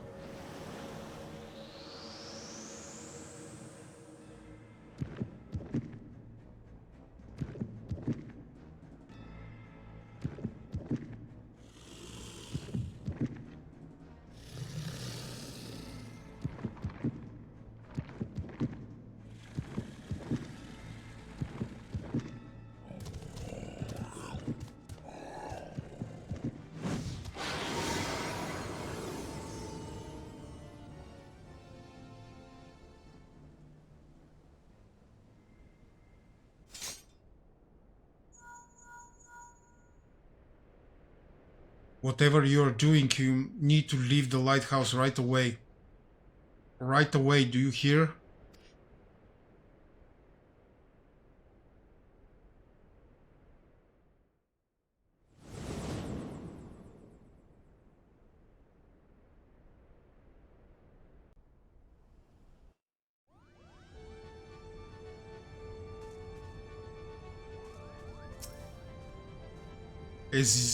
It is as if we fear, then Bagamnan's soul is lost.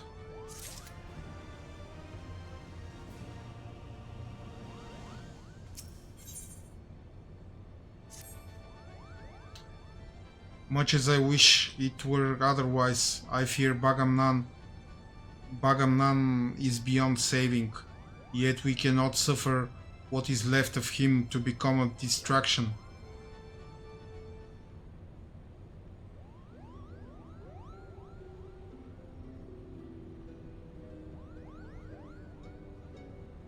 Father, is now not time to abandon this quest? We are meddling with forces beyond.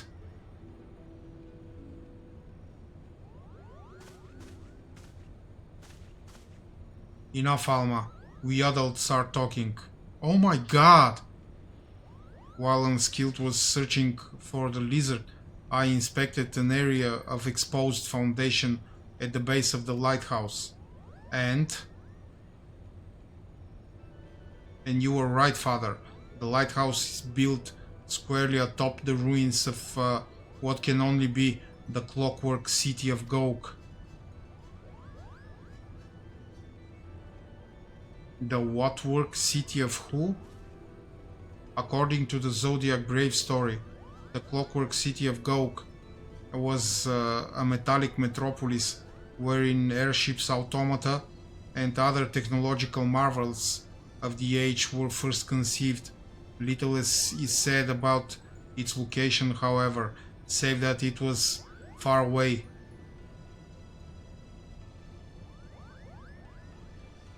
While the Duray papers do not say a great deal more, they do mention that the land upon which the legendary city was built was severely limited, an inconvenience that forced its inhabitants to build up rather than out, which led me to ask myself, what if the reason land was limited was because the land in question was an island?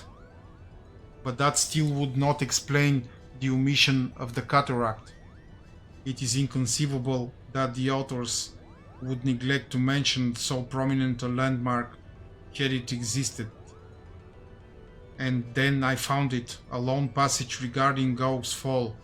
While the particulars were missing, it appears the city was abandoned after an explosion, left half of it in ruin. I believe that this explosion may have undermined a portion of the seabed. It need only have been a small area at first, one that could well have gone unnoticed during the Exodus. As time passed, however, the waters would have continued to wear away at the rock, slowly widening the gap until we have what lies beneath us today. This would explain why there is no mention of Ridurana prior to the present era. Come, father, will you not tell them the rest of the possibility that we Garlands are descended in part from the displaced citizens of Gauk?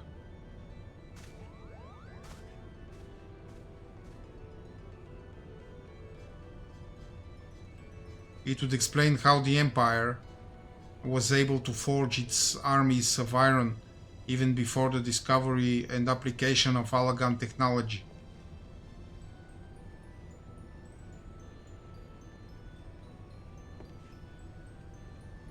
And it may also explain why the legend of Ivalice has resonated with our people for centuries, despite the fact that the Lost Kingdom was, as far as we can tell, in quite a different corner of the world.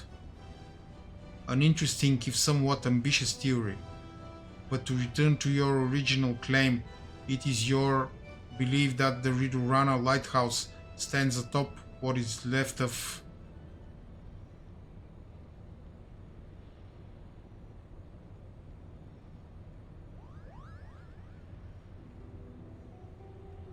that necklace. Where did you get it, girl?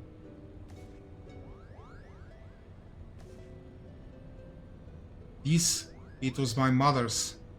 Your mother's? It was my late wife's most cherished possession. Why do you ask? Bagamnon had a talisman he would wear beneath his jerkin. He refused to take it off even when bathing. He said it was special. I only saw it a few times, but it looked exactly like the one your daughter wears. And what are you implying, Lizard? That my sister stole it? Or my late mother?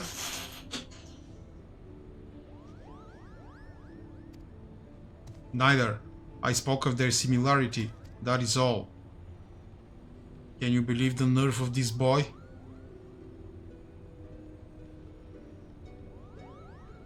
Enough, Ramza. Our guests are merely concerned for the well-being of their kin. But what of our kin? What of them, Ramza? Do you imagine our kin to be better than theirs in some way? Or anyone else's for that matter? I apologize, father. Yeah, and he's like 16 or something. Imagine what he will be at 25.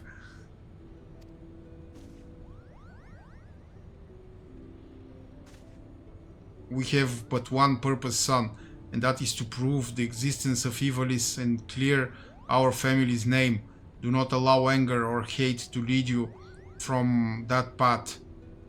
Now we have a lost city to explore.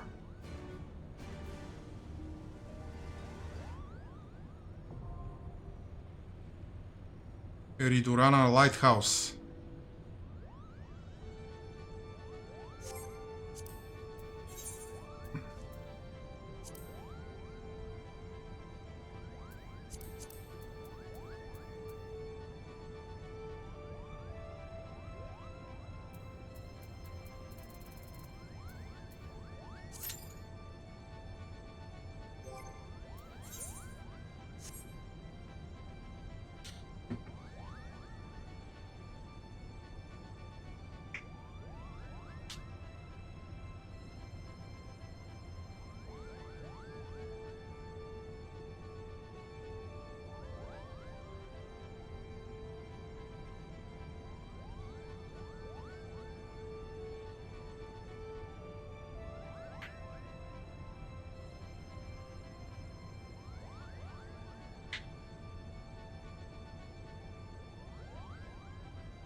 Okay.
Okay.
Christ.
Well, Emily, you're good with numbers.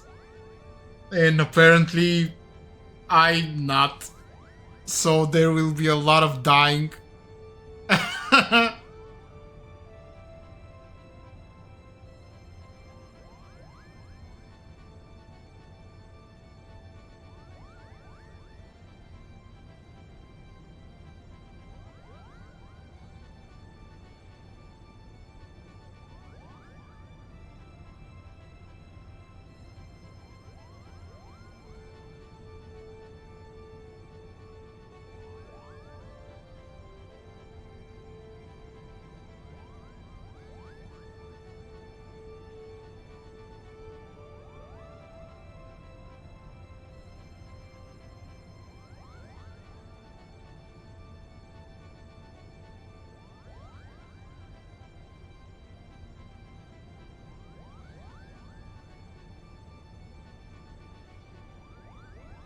Ah, excellent. That's more like it.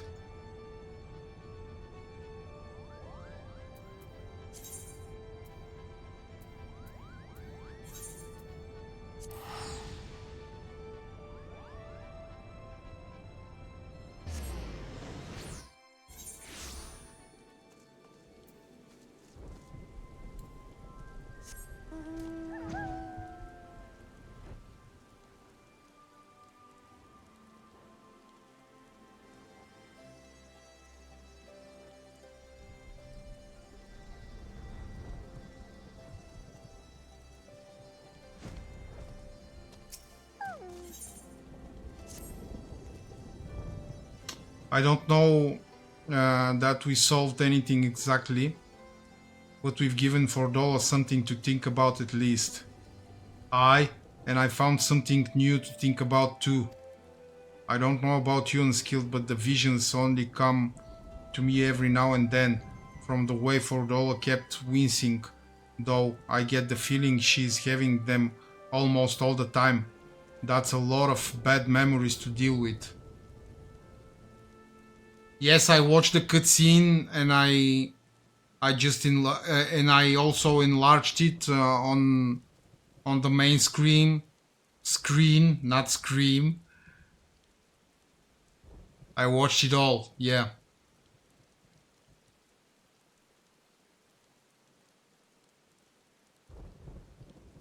I still cannot excuse Fordola for what she has done.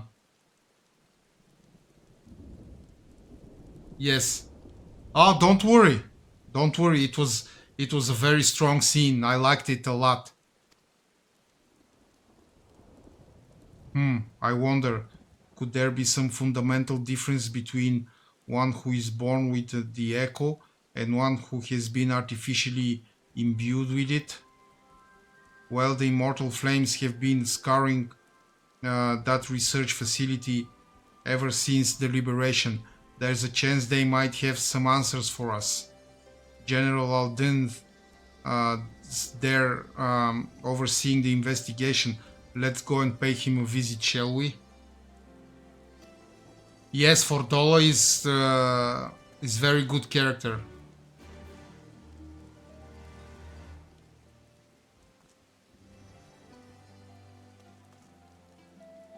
Come on! Don't spoil it! Oh, you are so bad.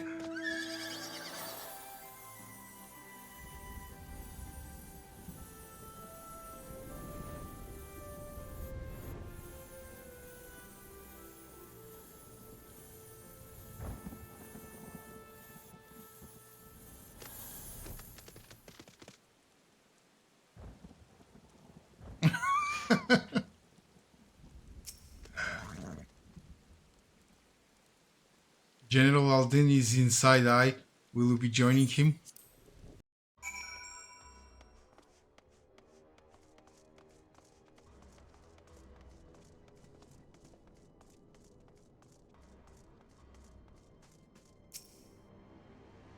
What news? You spoke with Fordola, I take it? Yes, as expected she didn't say very much, but it wasn't a total waste of time. Arenvald noticed something odd about her. He thinks she might be having visions almost constantly, which is not how the echo normally works. Have you found anything here which might explain why it's so different for her? We've been hard-pressed just to organize the research materials, let alone study them. To be frank, I'd welcome the science expert assistance if you have time to lend a hand.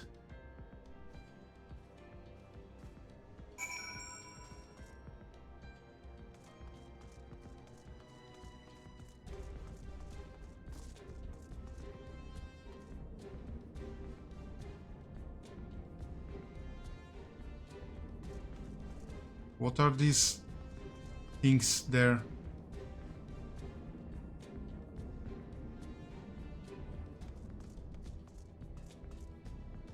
I cannot go there.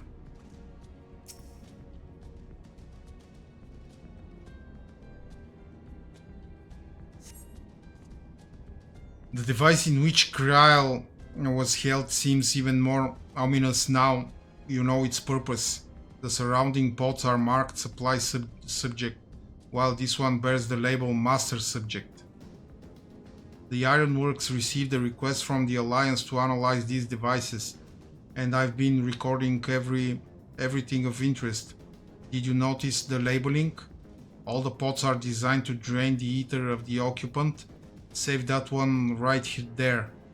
Unlike the others, the interior's been fitted with an array of sensors to measure etheric waveforms. For what purpose, however, I couldn't tell you.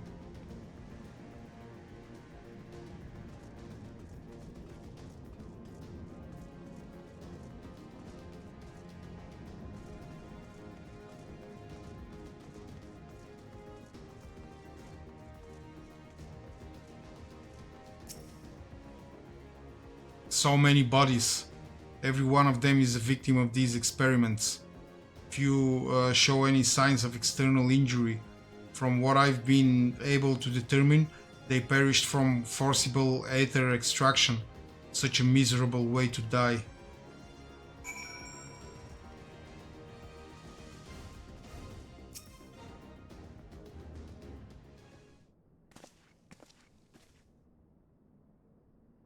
I know little and less of science, so many light you can shed on these facilities operations would be much appreciated. Unskilled, shall we start with you?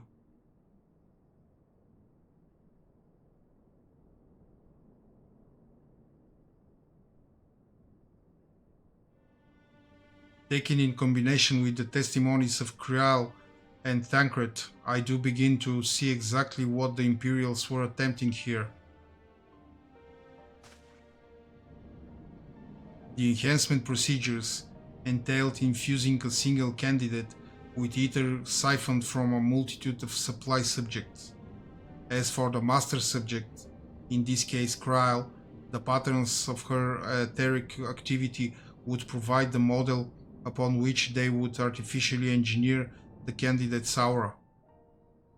In other words, they were trying to recreate Kryl's echo?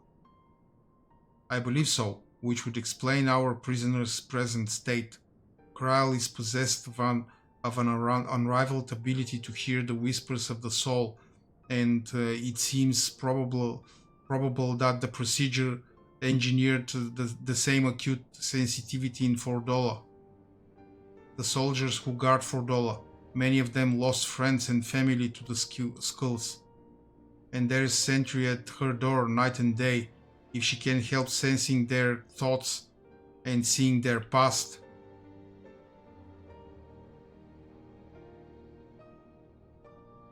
But you don't see their past, you live it. All the emotions, all the pain, imagine what it do to you. You'd never be the same again. This reminds me of a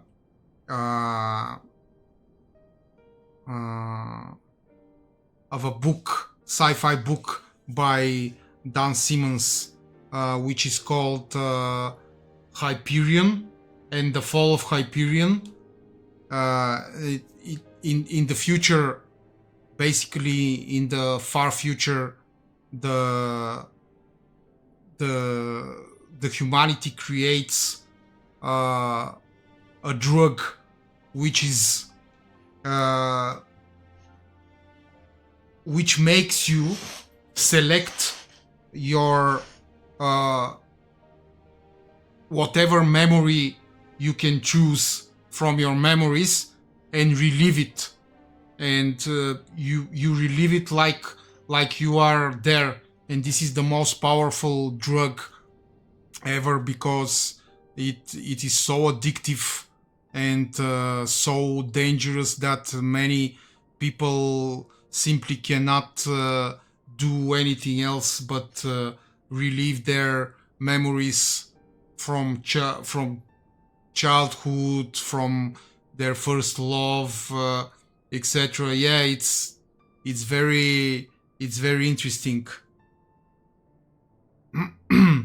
So Fordola probably feels something similar.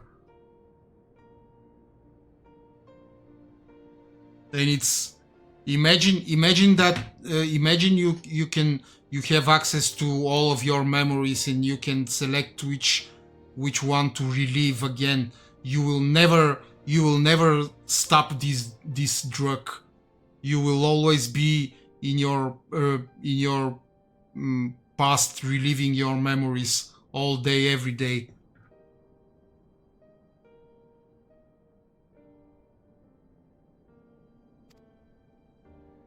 Indeed, as you may recall, Isel was completely transformed by a single glimpse of Hrasvelger's past. Fordola has been forced to experience the agony of those whose lives she destroyed. The guilt must be unbearable. Yeah, that explains her request to be executed. If you can find these books, Hyperion, I will link them for you. I guess they exist in English.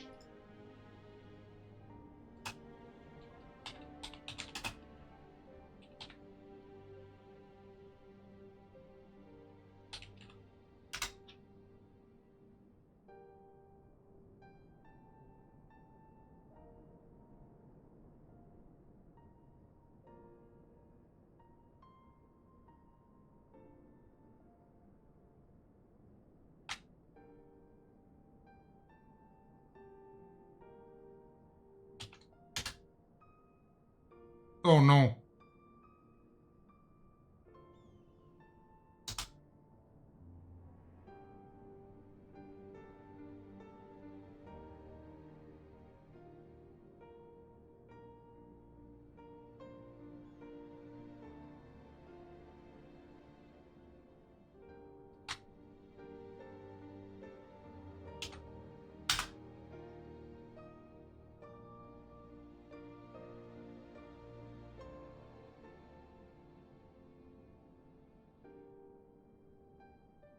Yeah, this is the first book, and the whole series is called Hyperion Cantus.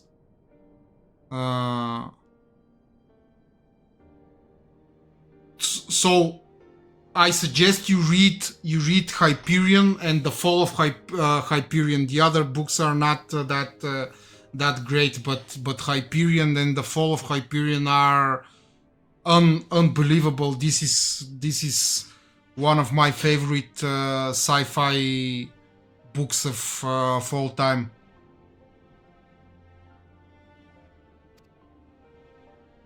Sounds to me like a kind of justice. Regardless, she can suffer on for now. We have more pressing matters to consider.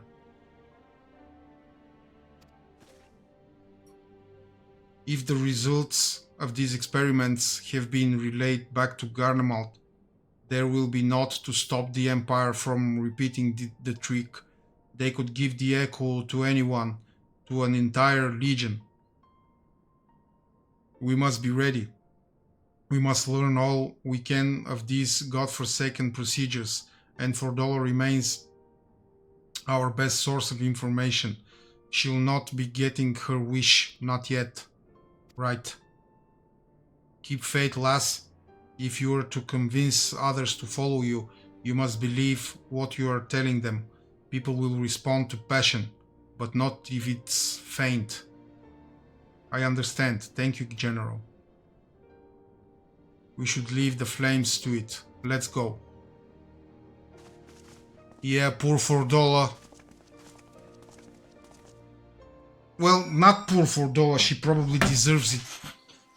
She deserves every bit of pain she can feel.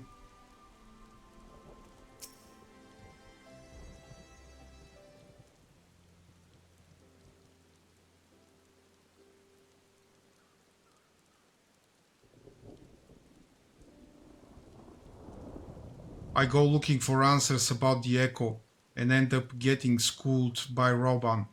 Yet more evidence that I don't know what I'm doing. It's no wonder people listen to him and not me. General Aldin is a veteran of countless campaigns, Liz. You cannot compare yourself to a commander of his experience. I know, but I also know that I couldn't have convinced that mob to give up and go home. It makes me realize how much we rely on his authority and how much I still have to learn. I wonder what he'll do when everything here is settled. I mean, it's his homeland. After going to the trouble of winning it back, might he not want to stay? Is a quandary which countless refugees now face to continue the life they built in Ulda or start again in the land of their birth.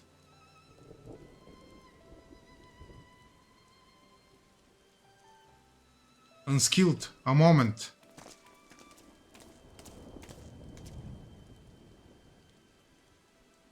I'm newly returned from Ulda with message from the Sultana.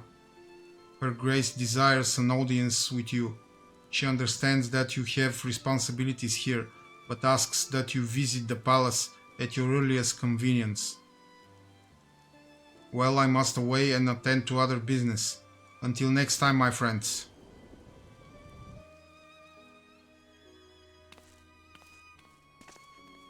An audience with the Sultana, depending on the nature of her consultation. This might be the perfect opportunity to inquire about the general's future plans.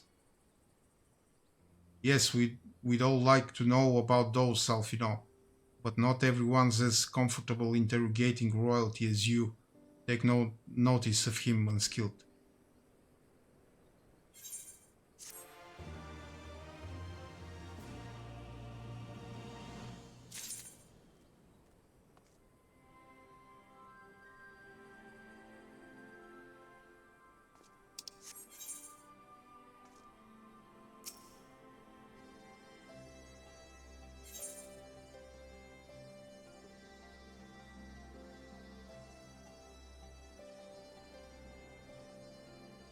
Oh, see! There are some things that might interest you. Persimmon pudding, Dorman tea, stewed river bream, probably the pudding. Do you like pudding?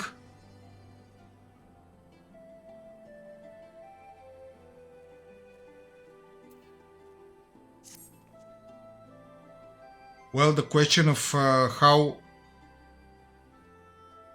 to put the Mad King's treasures to good use shows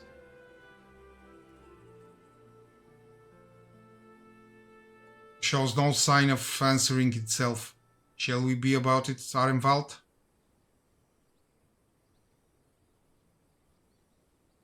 Yeah. I don't even know what persimmons is.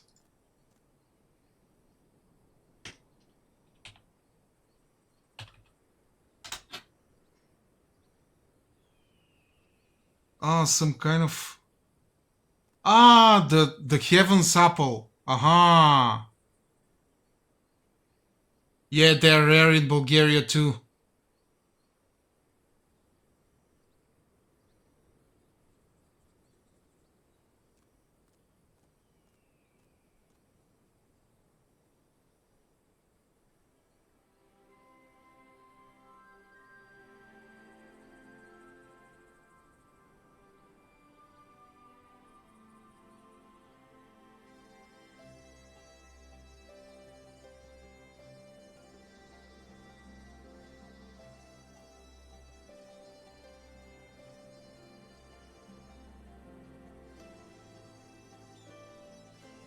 Aha, yeah. Yeah.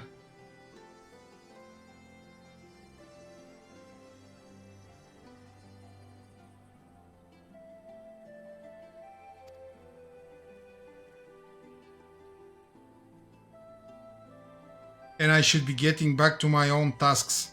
I'll organize a squad to head down into the ruins and then start preparing for the big meeting. Oh, send Nanamo my regards, unskilled. And ours too, if you please. We shall see you on our return.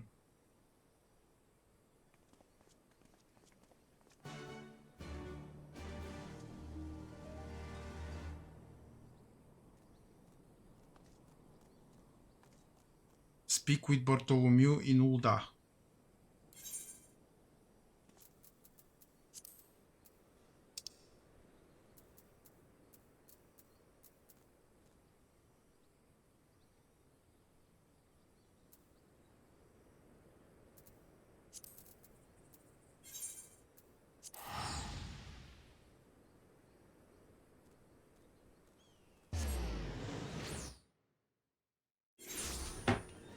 I shall speak with him in 5 minutes. Be right back.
Okay, let's go.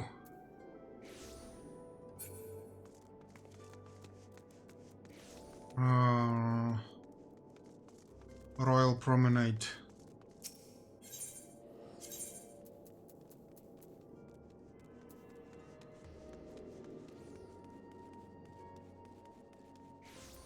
Chamber of Rule, not Royal Promenade. Yes, Chamber of Rule.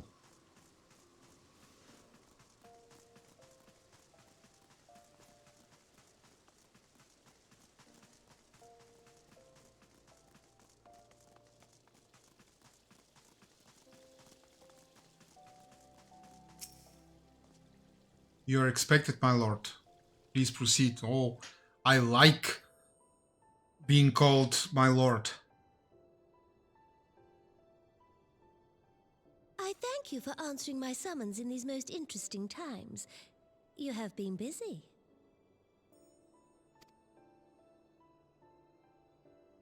The liberation of Alamigo will have far-reaching consequences, and there is a matter upon which I would seek your counsel.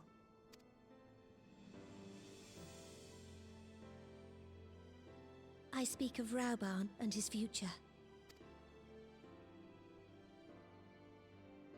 All know the tale of his rise from penniless refugee to member of the Syndicate and General of the Immortal Flames.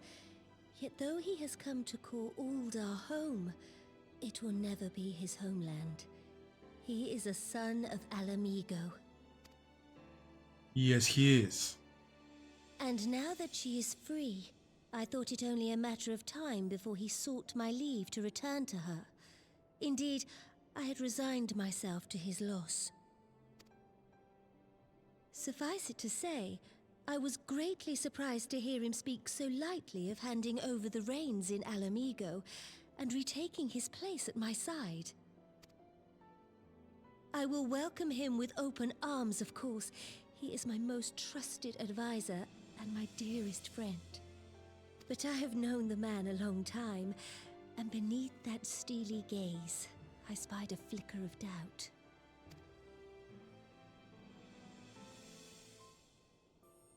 Whether Raubarn chooses to remain in Uldar or return to Alamigo, I only wish that he do so with a heart unburdened by guilt or regret. Yet, how can he freely make such a choice, knowing how much I depend on him? It is past time that I learned to discharge my duties as a sultana alone. I must go forth and see my realm with my own eyes, and hear the wind with my own ears. Might I have your company for a brief adventure?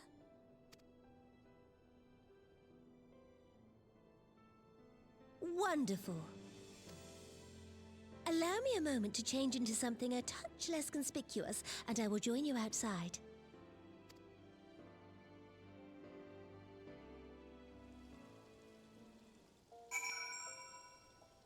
Yeah,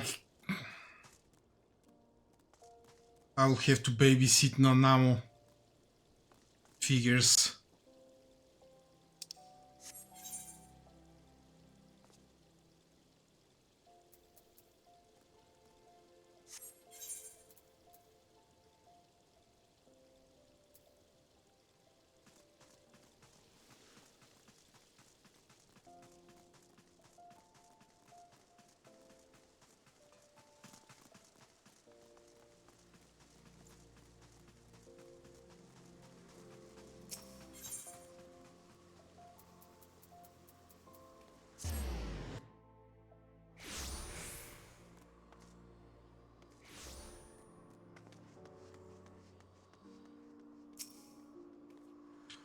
What do you think of Lilira, the merchant's daughter?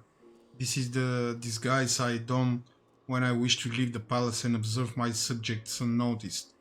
Ordinarily, Papa Shan would accompany me, but for this particular outing, I need an advisor, not a minder. And that is why I requested your company. Over the course of many adventures, you have met people from all walks of life in every corner of Eorzea, and I would make use of your worldly experience. Now let us be on our way. Our first destination is Stone's Throw, just beyond the gate of Nald.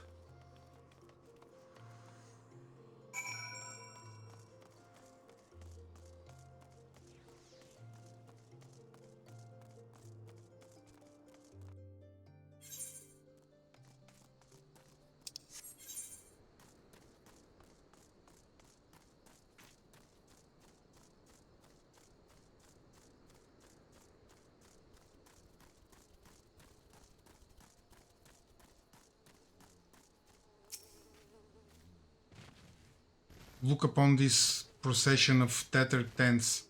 These refugees camp in squalor, at the mercy of the elements and Tanalan's predators both. The city's mighty walls offer safety, but the streets overflow with people as it is, and unless blessed by the hand of Nald himself, no refugee could ever hope to afford a dwelling in Ul'dah. 20 years have passed since the fall of Alamigo, and 5 since the calamity, yet the plight of the poor has grown more desperate, not less. As Sultana, the blame falls upon me. You have done your best, Your Grace.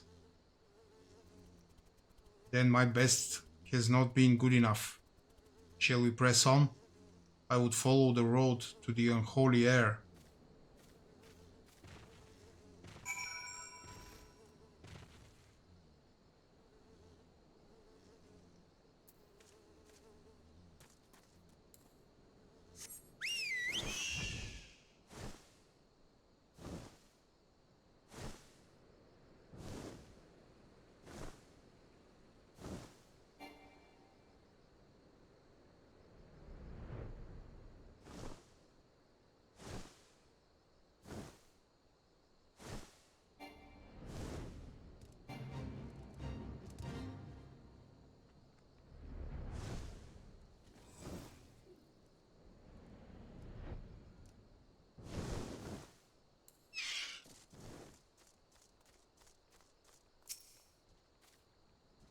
It was here, in this holy and remarkable place, that my mother and father met their doom. I was but a child at the time. My parents were returning from an inspection of our interests in the eastern Tanalan. Then an untimely rockslide crushed their carriage. To this day, it is not certain if the incident was simple misfortune or an expertly planned assassination. Roban once offered to reopen the investigation and bring me the truth he assumed I must surely crave, but I refused. Even if my parents' deaths were orchestrated by the monetarists, we could only have brought their hirelings to justice. The true villains, those who plotted to put me on the throne as a biddable puppet, were ever beyond our reach. Thus did I plan to strip the merchants of their power and place our nation in the hands of its citizens, quite unaware of the consequences my actions would have for you and yours. I shudder to think how many goodly souls paid the price of my naivety. But I am no longer a child reciting words with witless obedience, and I will not be used as a pawn in the monetarists' damnable games. Forgive me my outburst. You are one of the few people to whom I feel I can speak my mind. Come, let us return to Ul'dah and visit the Colosseum.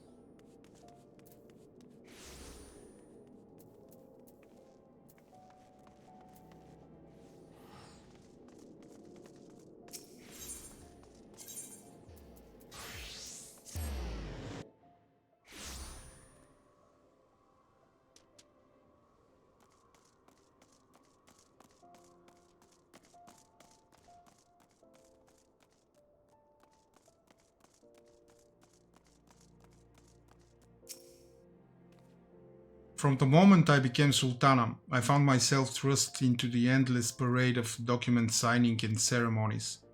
For years, I simply signed where I was told to sign and sat where I was told to sit, blissfully oblivious to what any of it meant. Yet one good thing did come from that ignominious chapter of my life, for it was during an official visit to the Colosseum that I first met Roban. The match I had been invited to attend was not at all what I expected. They had pitted the Bull of Alamigo against some dozen or so rival gladiators. Blinkered though I was, I would not stand for so obvious an injustice and demanded to see a fair fight, one man against another, and my royal wish was duly granted. It was not until later that I learned of the gambling ring which he had arranged for Rauban to die on the sands that day. Regardless, my intervention meant that Rauban had but a single opponent to dispatch, which he duly did, and when he knelt before me to receive the winner's purse, he swore that he would one day offer me his blade in service. Surrounded as I was by liars and manipulators, I confess I dismissed it as a pleasant piece of theater. But as you know, Rauban is a man of his word.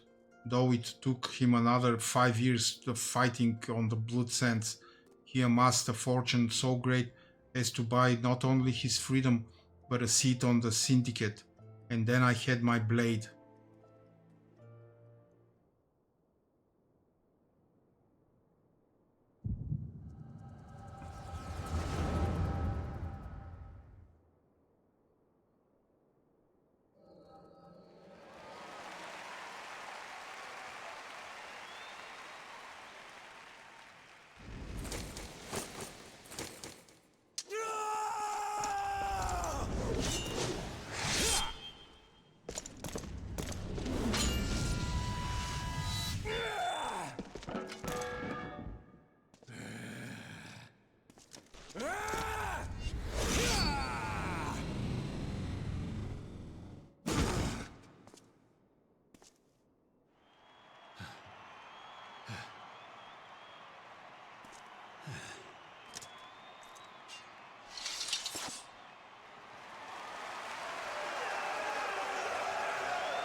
Your Grace, you mustn't! The danger is too great! Please, Your Grace, come back! I beg of you! It seems you're the one who needs looking after, Master Sham. Raban! Your Grace, I have kept the promise made. So you have, and in turn, so too shall I keep mine. With your winnings, you have become one of the 6 most wealthy souls in all Uldar, and so, as tradition dictates, Rauban Aldin, you have earned yourself a seat on the Syndicate. May your new station garner you still greater glories. I am honored, Your Grace, and vow to serve with every fiber of my being from this day till my last.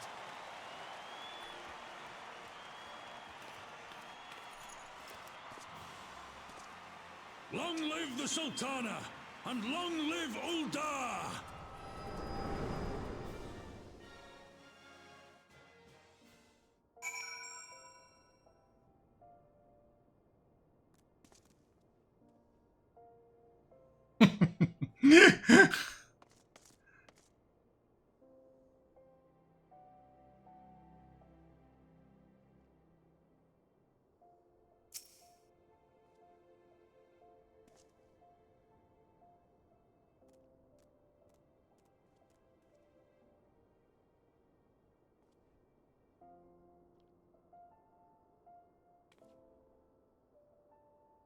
Words cannot well express what that man means to me.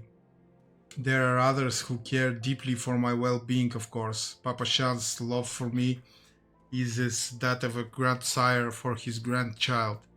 But upon matters of governance, I cannot turn to bodyguards and maidservants for counsel.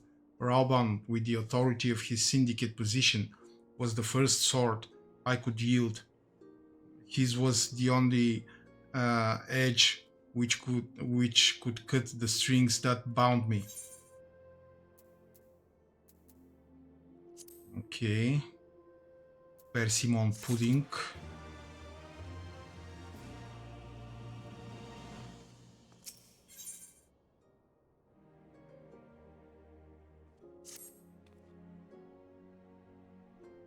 Woo! We must make haste. My absence will not go unnoticed by the Sultan's swarm for long, and there are other places I would visit. To the Arznet ossuary.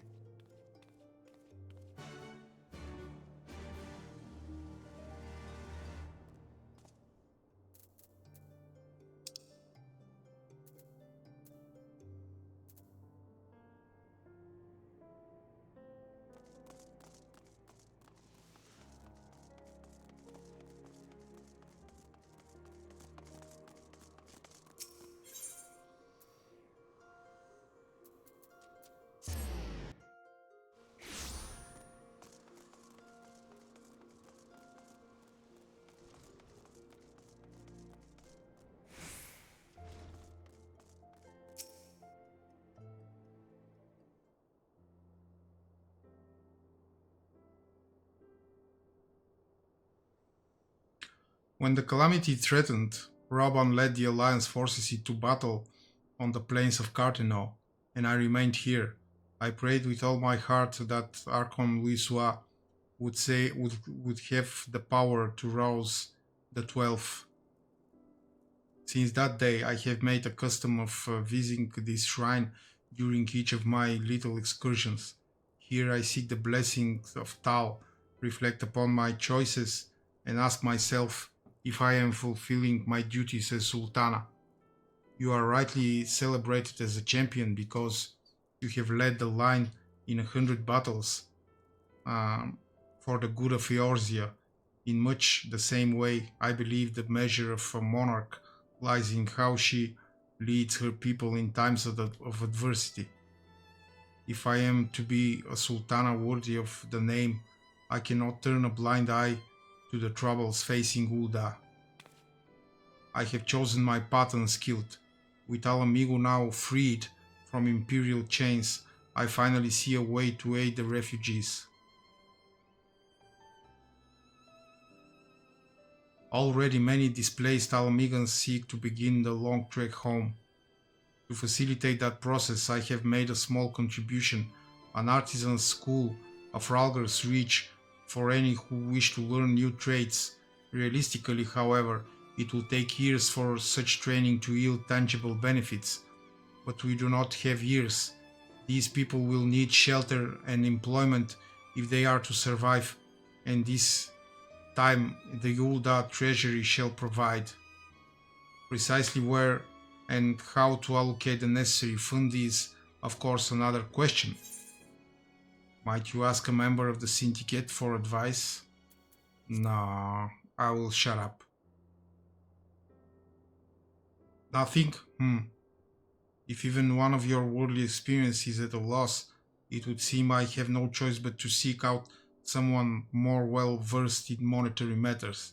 I wonder, are you acquainted with Godbert Manderville? Yes, I have his face, I'm told. Ah, well, he is most generous man, if something of an eccentric. Let us make our way to the landing, and I will see that word is sent to the gold saucer. Godbert should be only too glad to receive us.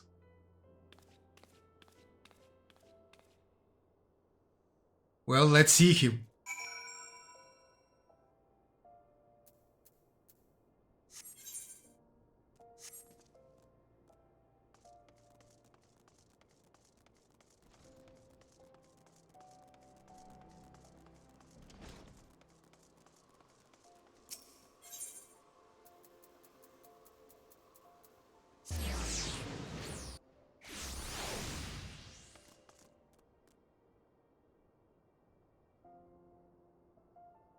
What the hell? What is this?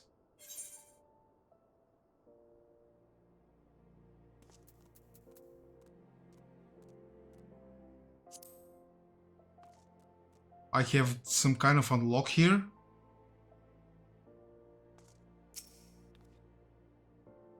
I have ridden aboard a public airship before, but this shall be my first visit to the Gold Saucer.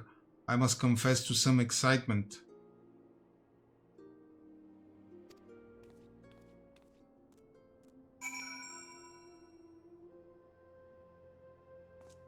Emily, I don't think I will go to Ridorana Lighthouse today.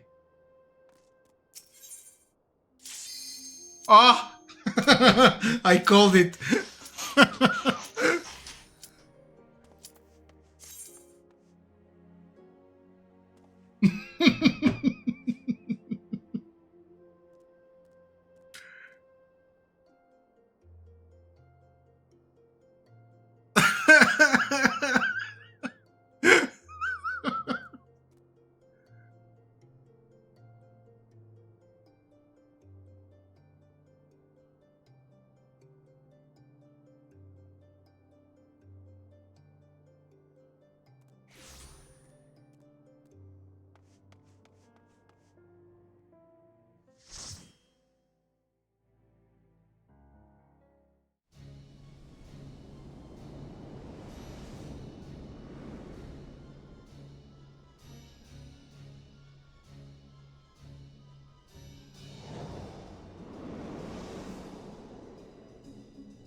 So be ready with those numbers.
Oh my god, so many DPSs died.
Oh my god, so many people are dead.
Bye, dead people.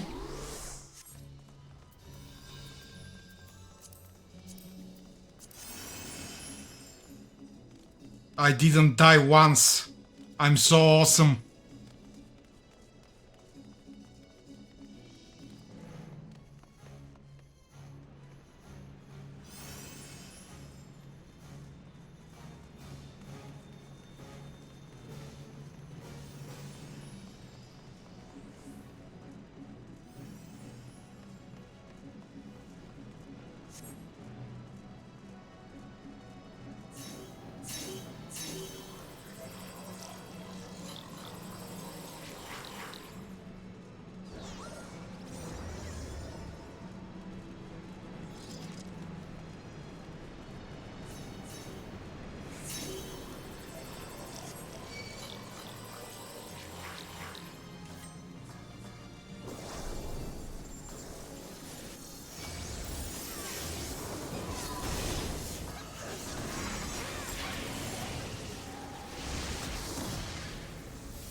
Damn! It was so blinding.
Oh my god.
Stupid math robot.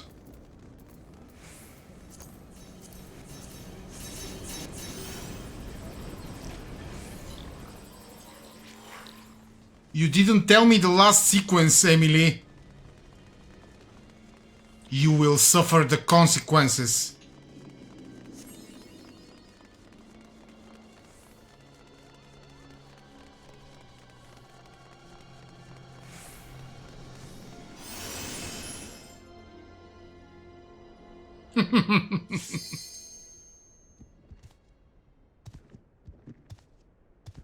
Long have I waited for this moment, Garlean swine. Garlean swine? Come! The blood of my fallen brothers feeds my hate! Man, you sure have masturbated a lot with this right hand.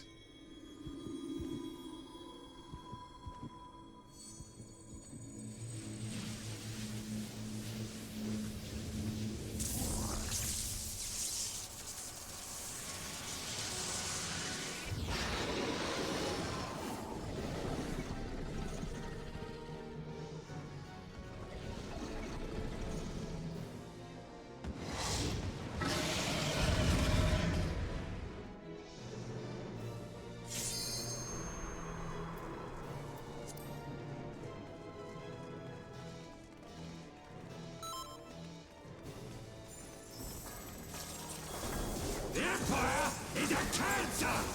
And I have the father's blood! The Empire is a cancer.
Oh my god, we don't do anything to this guy.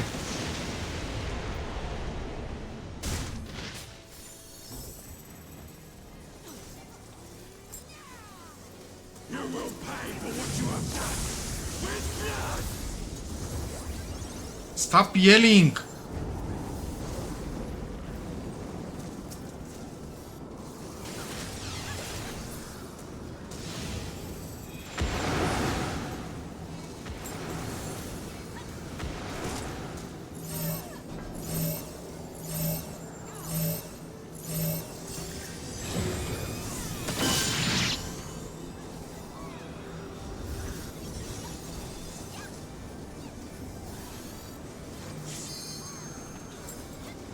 Both of our healers are dead. Excellent.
Don't stop made it pop. My Jesus Christ.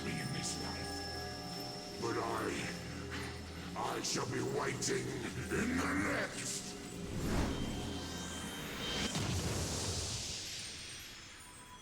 This is the thank you, but this alliance raid is the flashiest of the flashiest possible raids.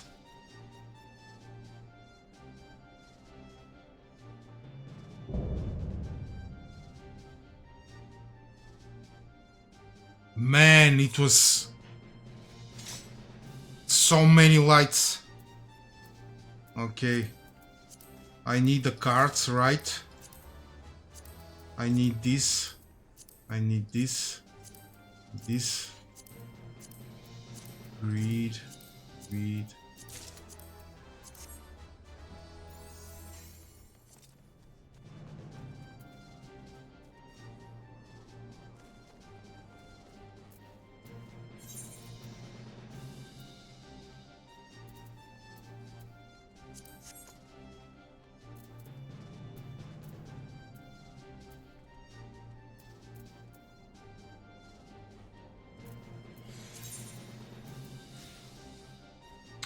Oh, I didn't get the minion.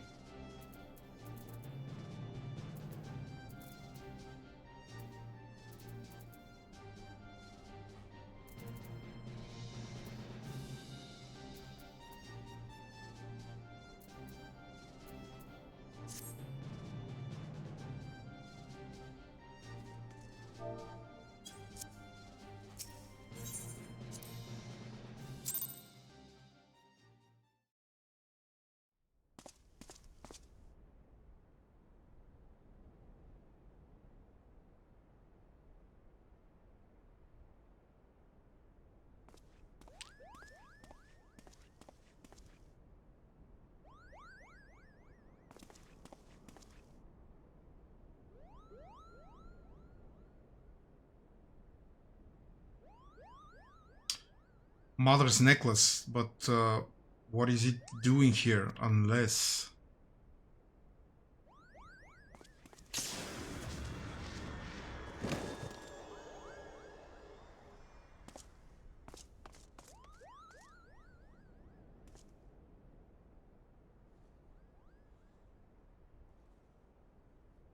Just leave him here. The little shite.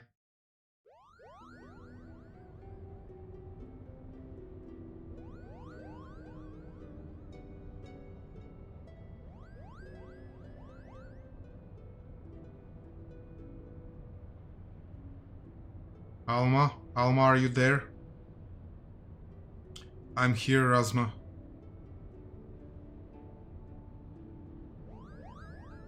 Okay, if they are Guardians, why don't they have this third eye? Extraordinary. The stones are different, but the craftsmanship is identical. However, did it come to be in Bagamnan's possession? Though they are indeed of a different shape, the stones appear to be cut from the same crystal. If they are, oh, they are our site. Our site. And what makes you say that? Can't you feel it? You can feel it, can't you, Hurdy?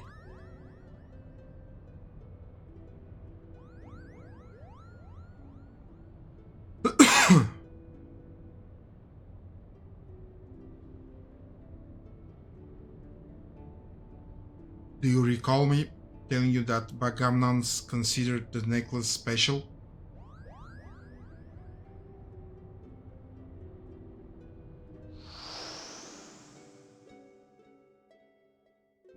I see. It was special because it was entrusted to him by Prince Rustler. He was to return it to Princess Ashelia upon delivering Her Highness from an Albino fortress.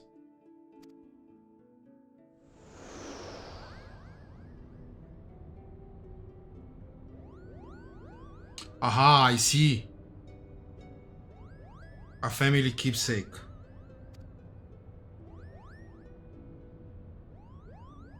Of course, in each necklace, each arrowsight has acted as a lodestone, drawing both of our parties closer and closer to Ivalice.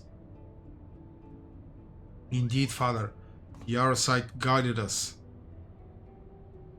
Ramza, are you recovered? Thank you, sister. I am well now.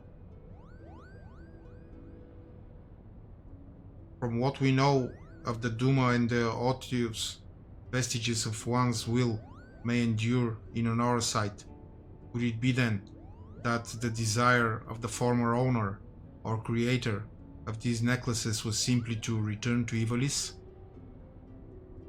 But who could that have been?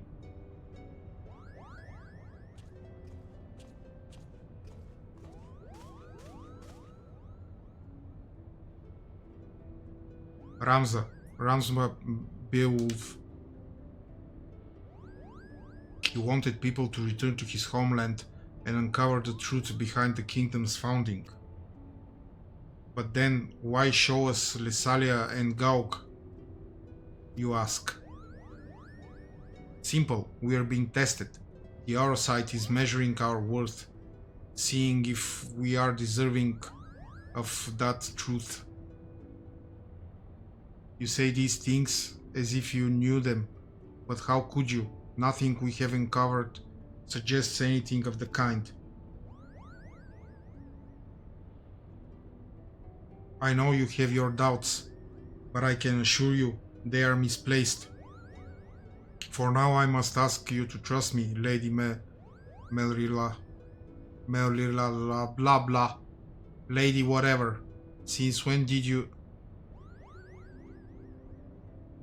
Ramza, are you feeling quite yourself? Of course I am, sister dearest. I have never felt better.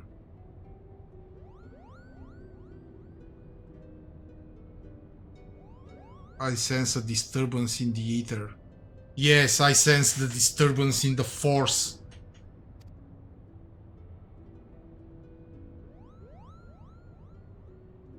Father, these necklaces are gifts. Gifts from the old gods who once watched over the Ivalicians. It is proof we have their blessing.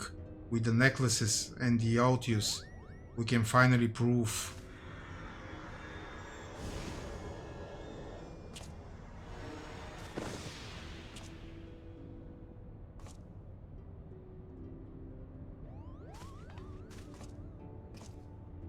Thank you, Unskilled. I know not what came over me.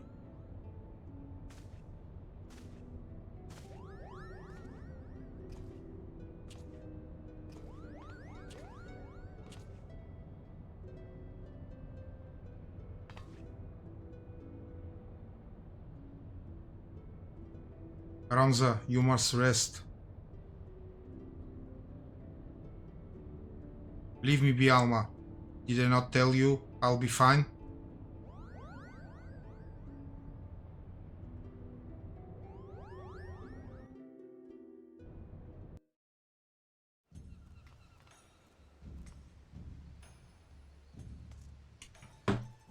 Be right back.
Another adventure under our belts, Unskilled.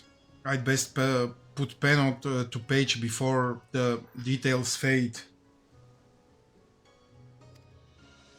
Lesalia, and now Gaug.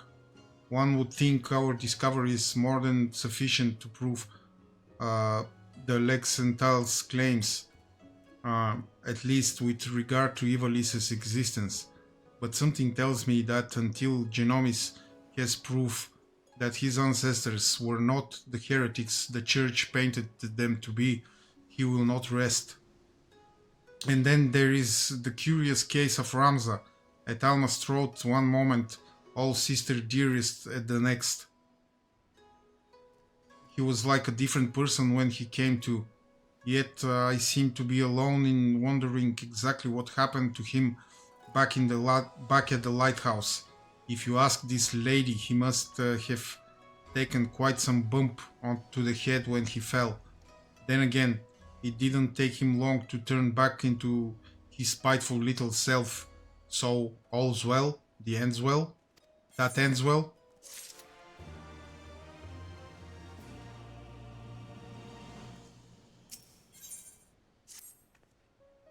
Greetings and salutations, Unskilled. I suppose you are wondering whether or not the good Genomis has finally determined where in the world our next adventure is to take us. The good news is he has. The bad news, however. Now, while it is not in my nature to be sensationalist, sensationalism is in my job description. So please bear with me when I tell you not all is right aboard the airship Lexental. Something about Alma has me deeply worried. I would not trust this information in the hands of my publisher, let alone some sullen gate guard. Shall we continue our conversation on the Prima Vista, away from inquisitive ears?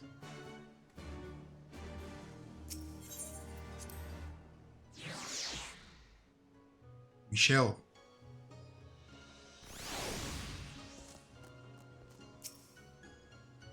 Shall I prepare the shuttle for you, my lord?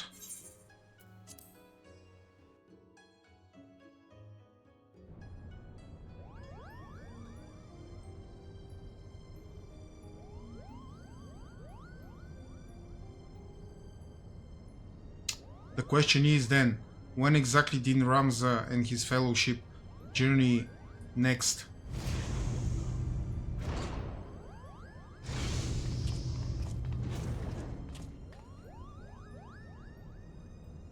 Ah, Unskilled.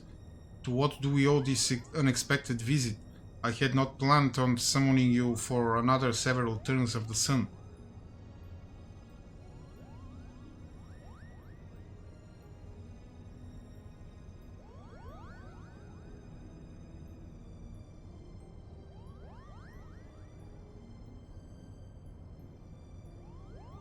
I apologize if we have caused you any worry.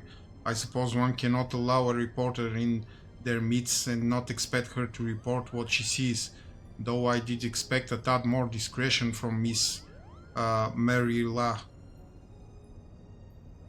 Alma has, as of late, been experiencing difficulties with her health. Chirurgeons have been called upon to discern what exactly it is that ails her, but as far as they can tell, there is nothing physically wrong with my sister. The consensus is the rigors of the extended stay in a foreign land have taken their toll on her fragile heart.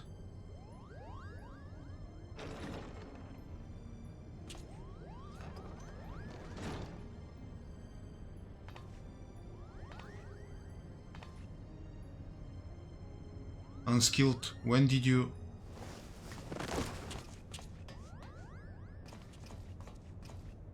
Alma. I'm fine, brother. It is obvious you are not. You must return to your chambers and rest.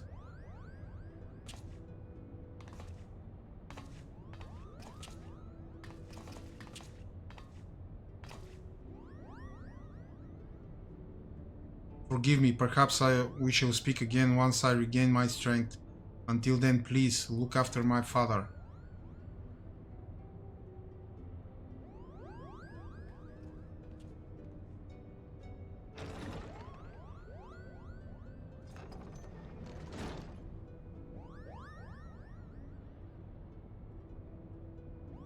Now then, where were we? Ah yes, the matter of our next expedition.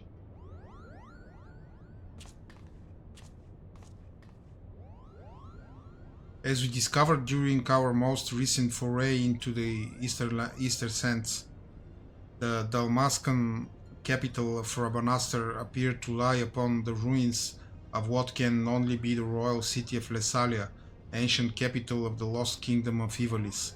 Shortly after, we stumbled across remnants of the legendary clockwork city of Gauk, cleverly repurposed into a lighthouse overlooking the Ridurana cataract, remnants which now sit suspended above the fathomless chasm. Lessalia, Gauk.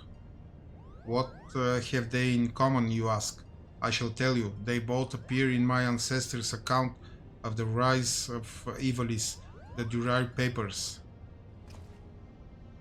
And with each new discovery, this forbidden chronicle is now proving Ivalician legend to be more fact than a fairy tale. There is no denying the proof, and it is but a matter of time before scholars and historians from across the realm come to the same conclusions.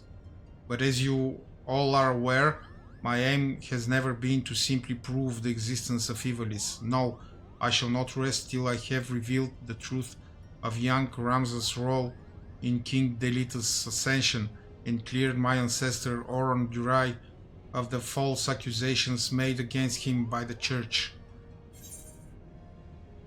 Then what are we waiting for?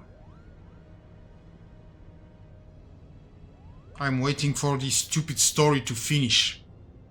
I have a possible destination in mind.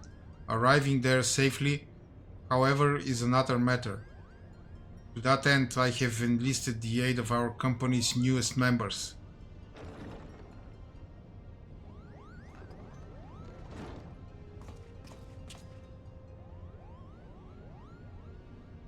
Despite my pleas to do otherwise, who knows what trouble those two will see us into.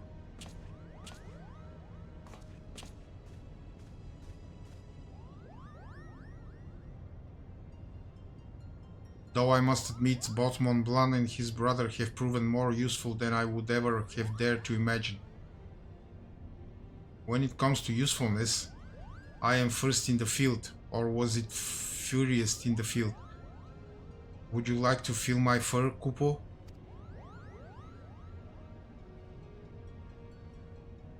And you wonder why Ramza despises you so, brother. They do all the work and all you do is jest, Kupo. Ah, but you are mistaken, Herdy. I bear neither you nor your brother any ill will, any further ill will, that is. If anything, I owe you my thanks for your recent contributions.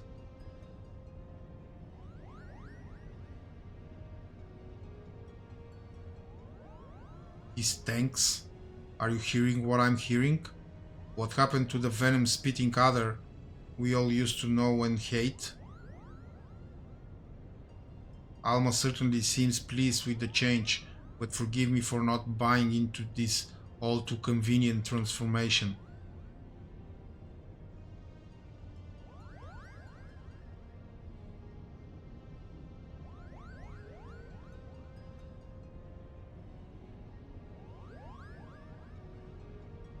Simply showing the world that Ivalice actually existed will not validate the claims chronicled in the Durai papers. This is correct, Father. The key lies with Ramza Beowulf. If we can find evidence of his hidden role in history, it will prove Oron's testimony true and safeguard our family name from ridicule. Which is why I turned the focus of my research to Delita's forgotten companion and his actions during the War of the Lions. It was only then I discovered something most intriguing, an underlying struggle with an unknown force, a force with the power to bring about calamitous ruin.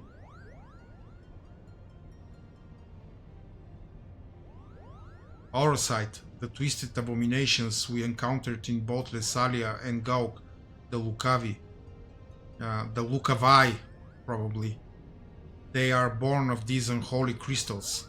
While nobles of the north and south squabbled over Ivalice's crown, Ramza silently sought to rid the world of a darker evil manifest from the deepest desires of men and women whose minds had fallen prey to the Orsight.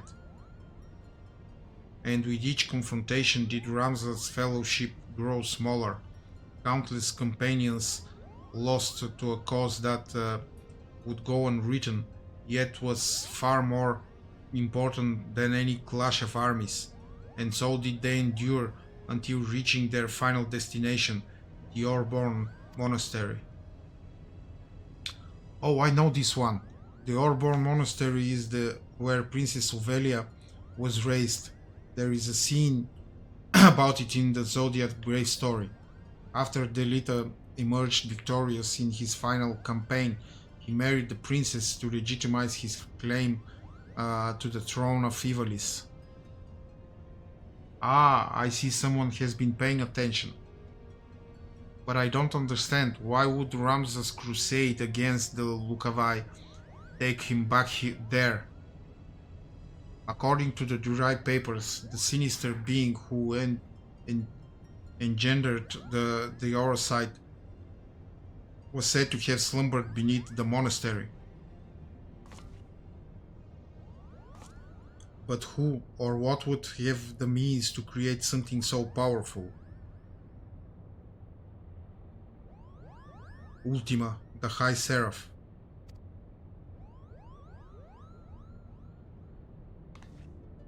A seraph? What's a seraph? Seraphs are believed by some to be servants of the gods, divine beings whose only purpose is to carry out the will of their immortal masters. As to whether or not Ultima can claim this title, however, I cannot say. Just as there were those who choose to worship Ultima and her otherworldly might, there were equally as many who feared the Visitor and her deadly magics, often referring to her as the Angel of Blood for the carnage left in her wake.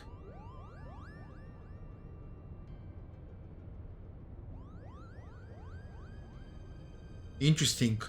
What if the spell unskilled claims to have experience in the Praetorium, coincidentally also called Ultima, was in fact an Allagan interpretation of the very magics introduced to Hydaelyn by the High Seraph?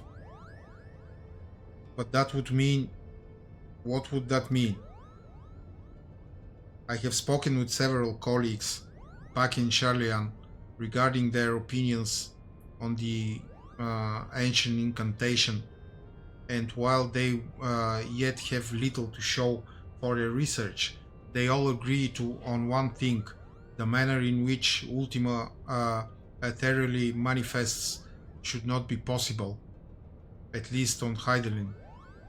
So it would naturally make sense if we discovered that the Allagans learned the spell from a being not of this dimensional plane. As to exactly how they convinced the being to impart that knowledge into them. Not of this plane? What manner of creature are we talking about here?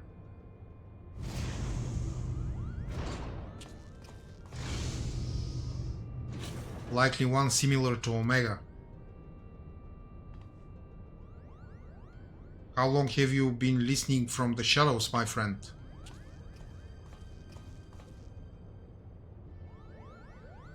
Long enough. I'm here to deliver the item Mikoto requested.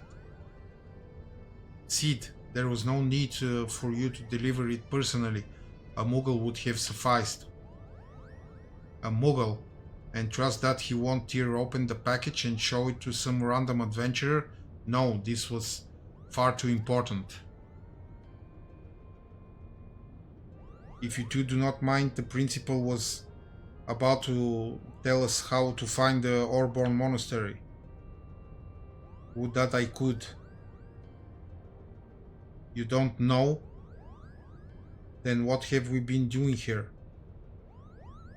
It is Lady Melrila.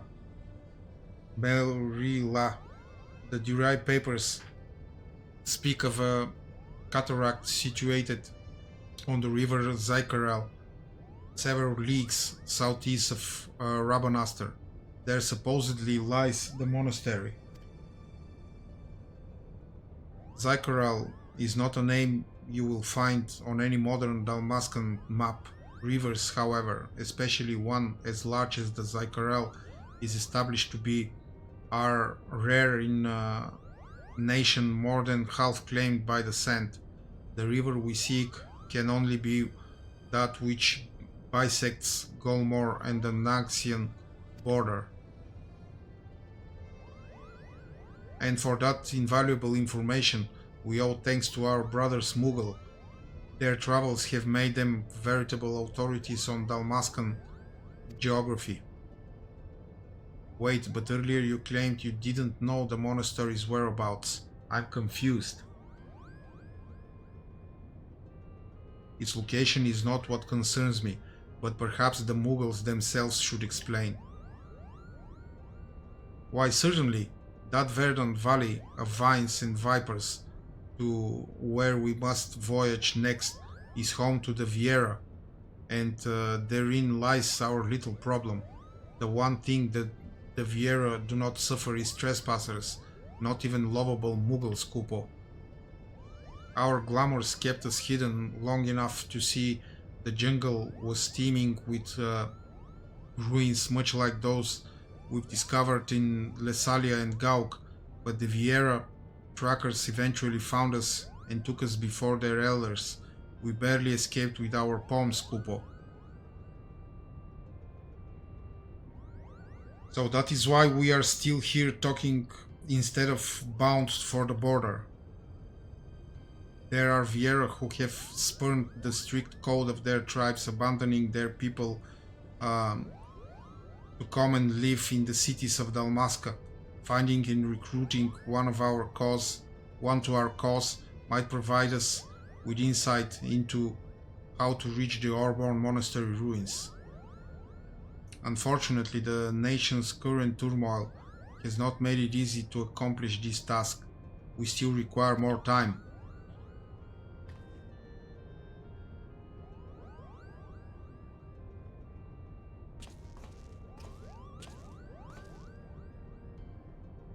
Before boarding the shuttle here, I was stopped by a Banga on the docks. He asked me if I knew a unskilled guy and bid to deliver him a message. I told him he was welcome to accompany me to the Prima Vista so that he might deliver that message himself, but the man refused.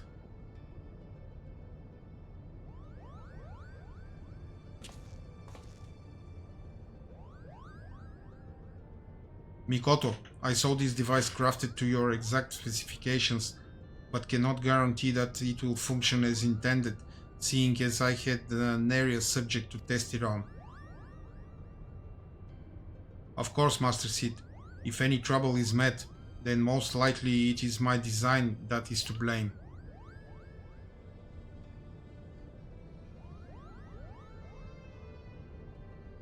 Your confidence in my craftsmanship is flattering, but you sell yourself too short, my dear.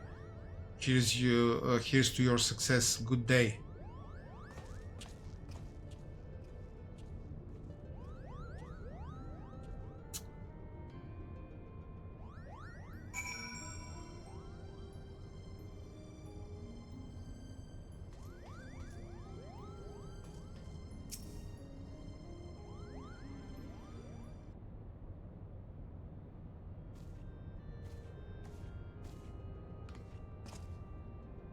I sense that you are interested in the package Sid delivered. I have every intention to appraise you of its contents, but first I believe we should speak of Alma's condition.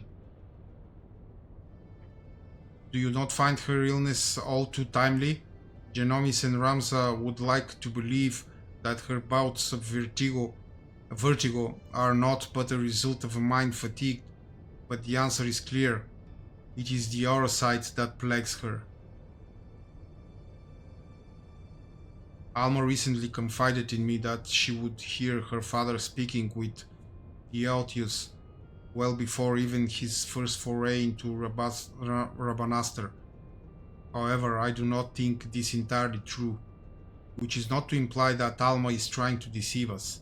Rather, I think she saw something that led her to believe her father was conversing with the Orosite.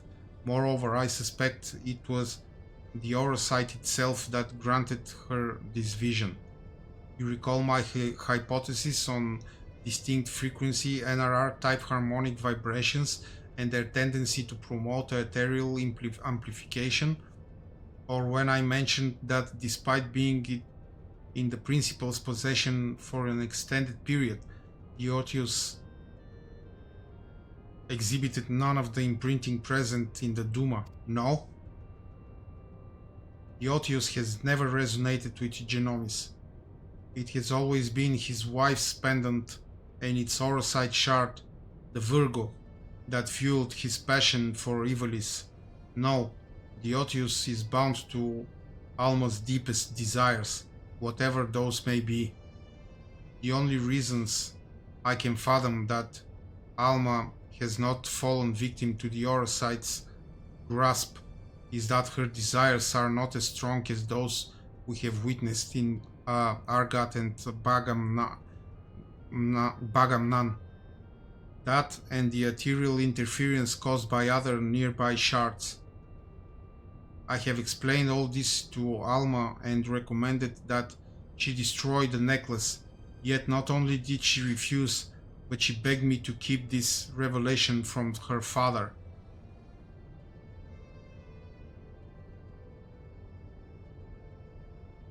And so I did the only thing I could. I devised a means with which I might impede, or at least lessen, the effects of the Otius. This device, while still incomplete, will amplify the NRR wavelengths emitted by the Virgo. This should work to interfere with those emitted by the Otius, thereby shielding Alma from the brunt of their effect. The city below is all buzz with word of Banga brigand loitering about the airship landing. Do you think it could be someone we know, Kupo?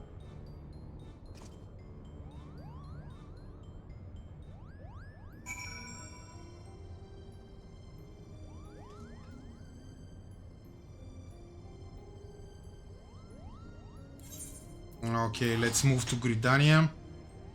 We will continue with this tomorrow with this wonderful story.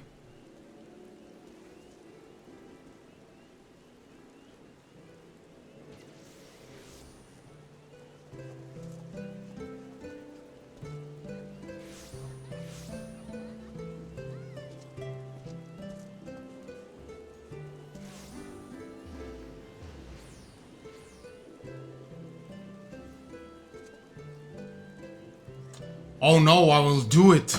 I will drink the bitter cup till I see its bottom.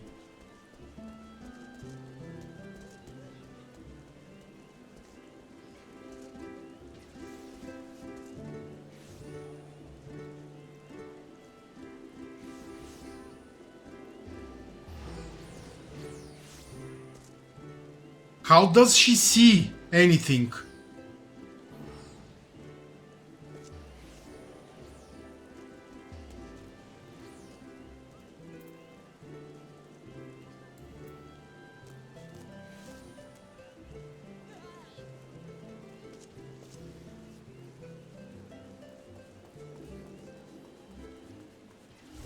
Ether sense my ass.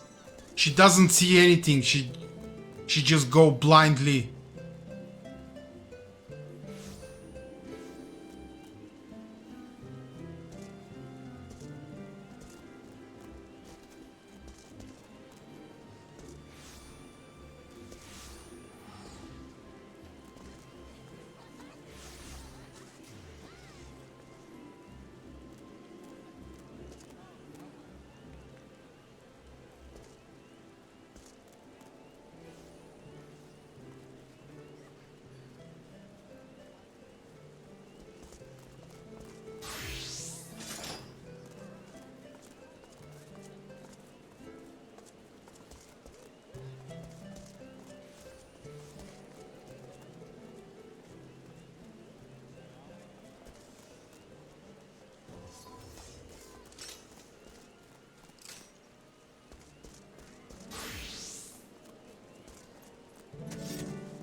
That's very nice. Very simple. See, jeans and leather jacket. Oh, I like this.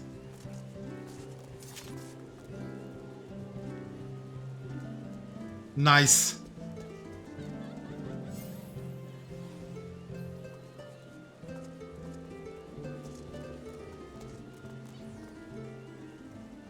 The wise people have said, keep it simple.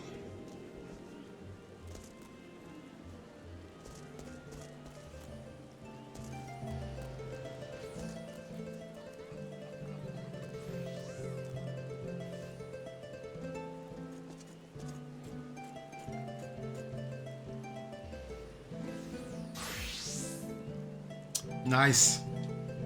Okay. That's it for today, my lovely people. Thank you for being with me. I'll see you all tomorrow, 6 p.m. GMT +3. We will continue with the Ivalice story. Be well and good night.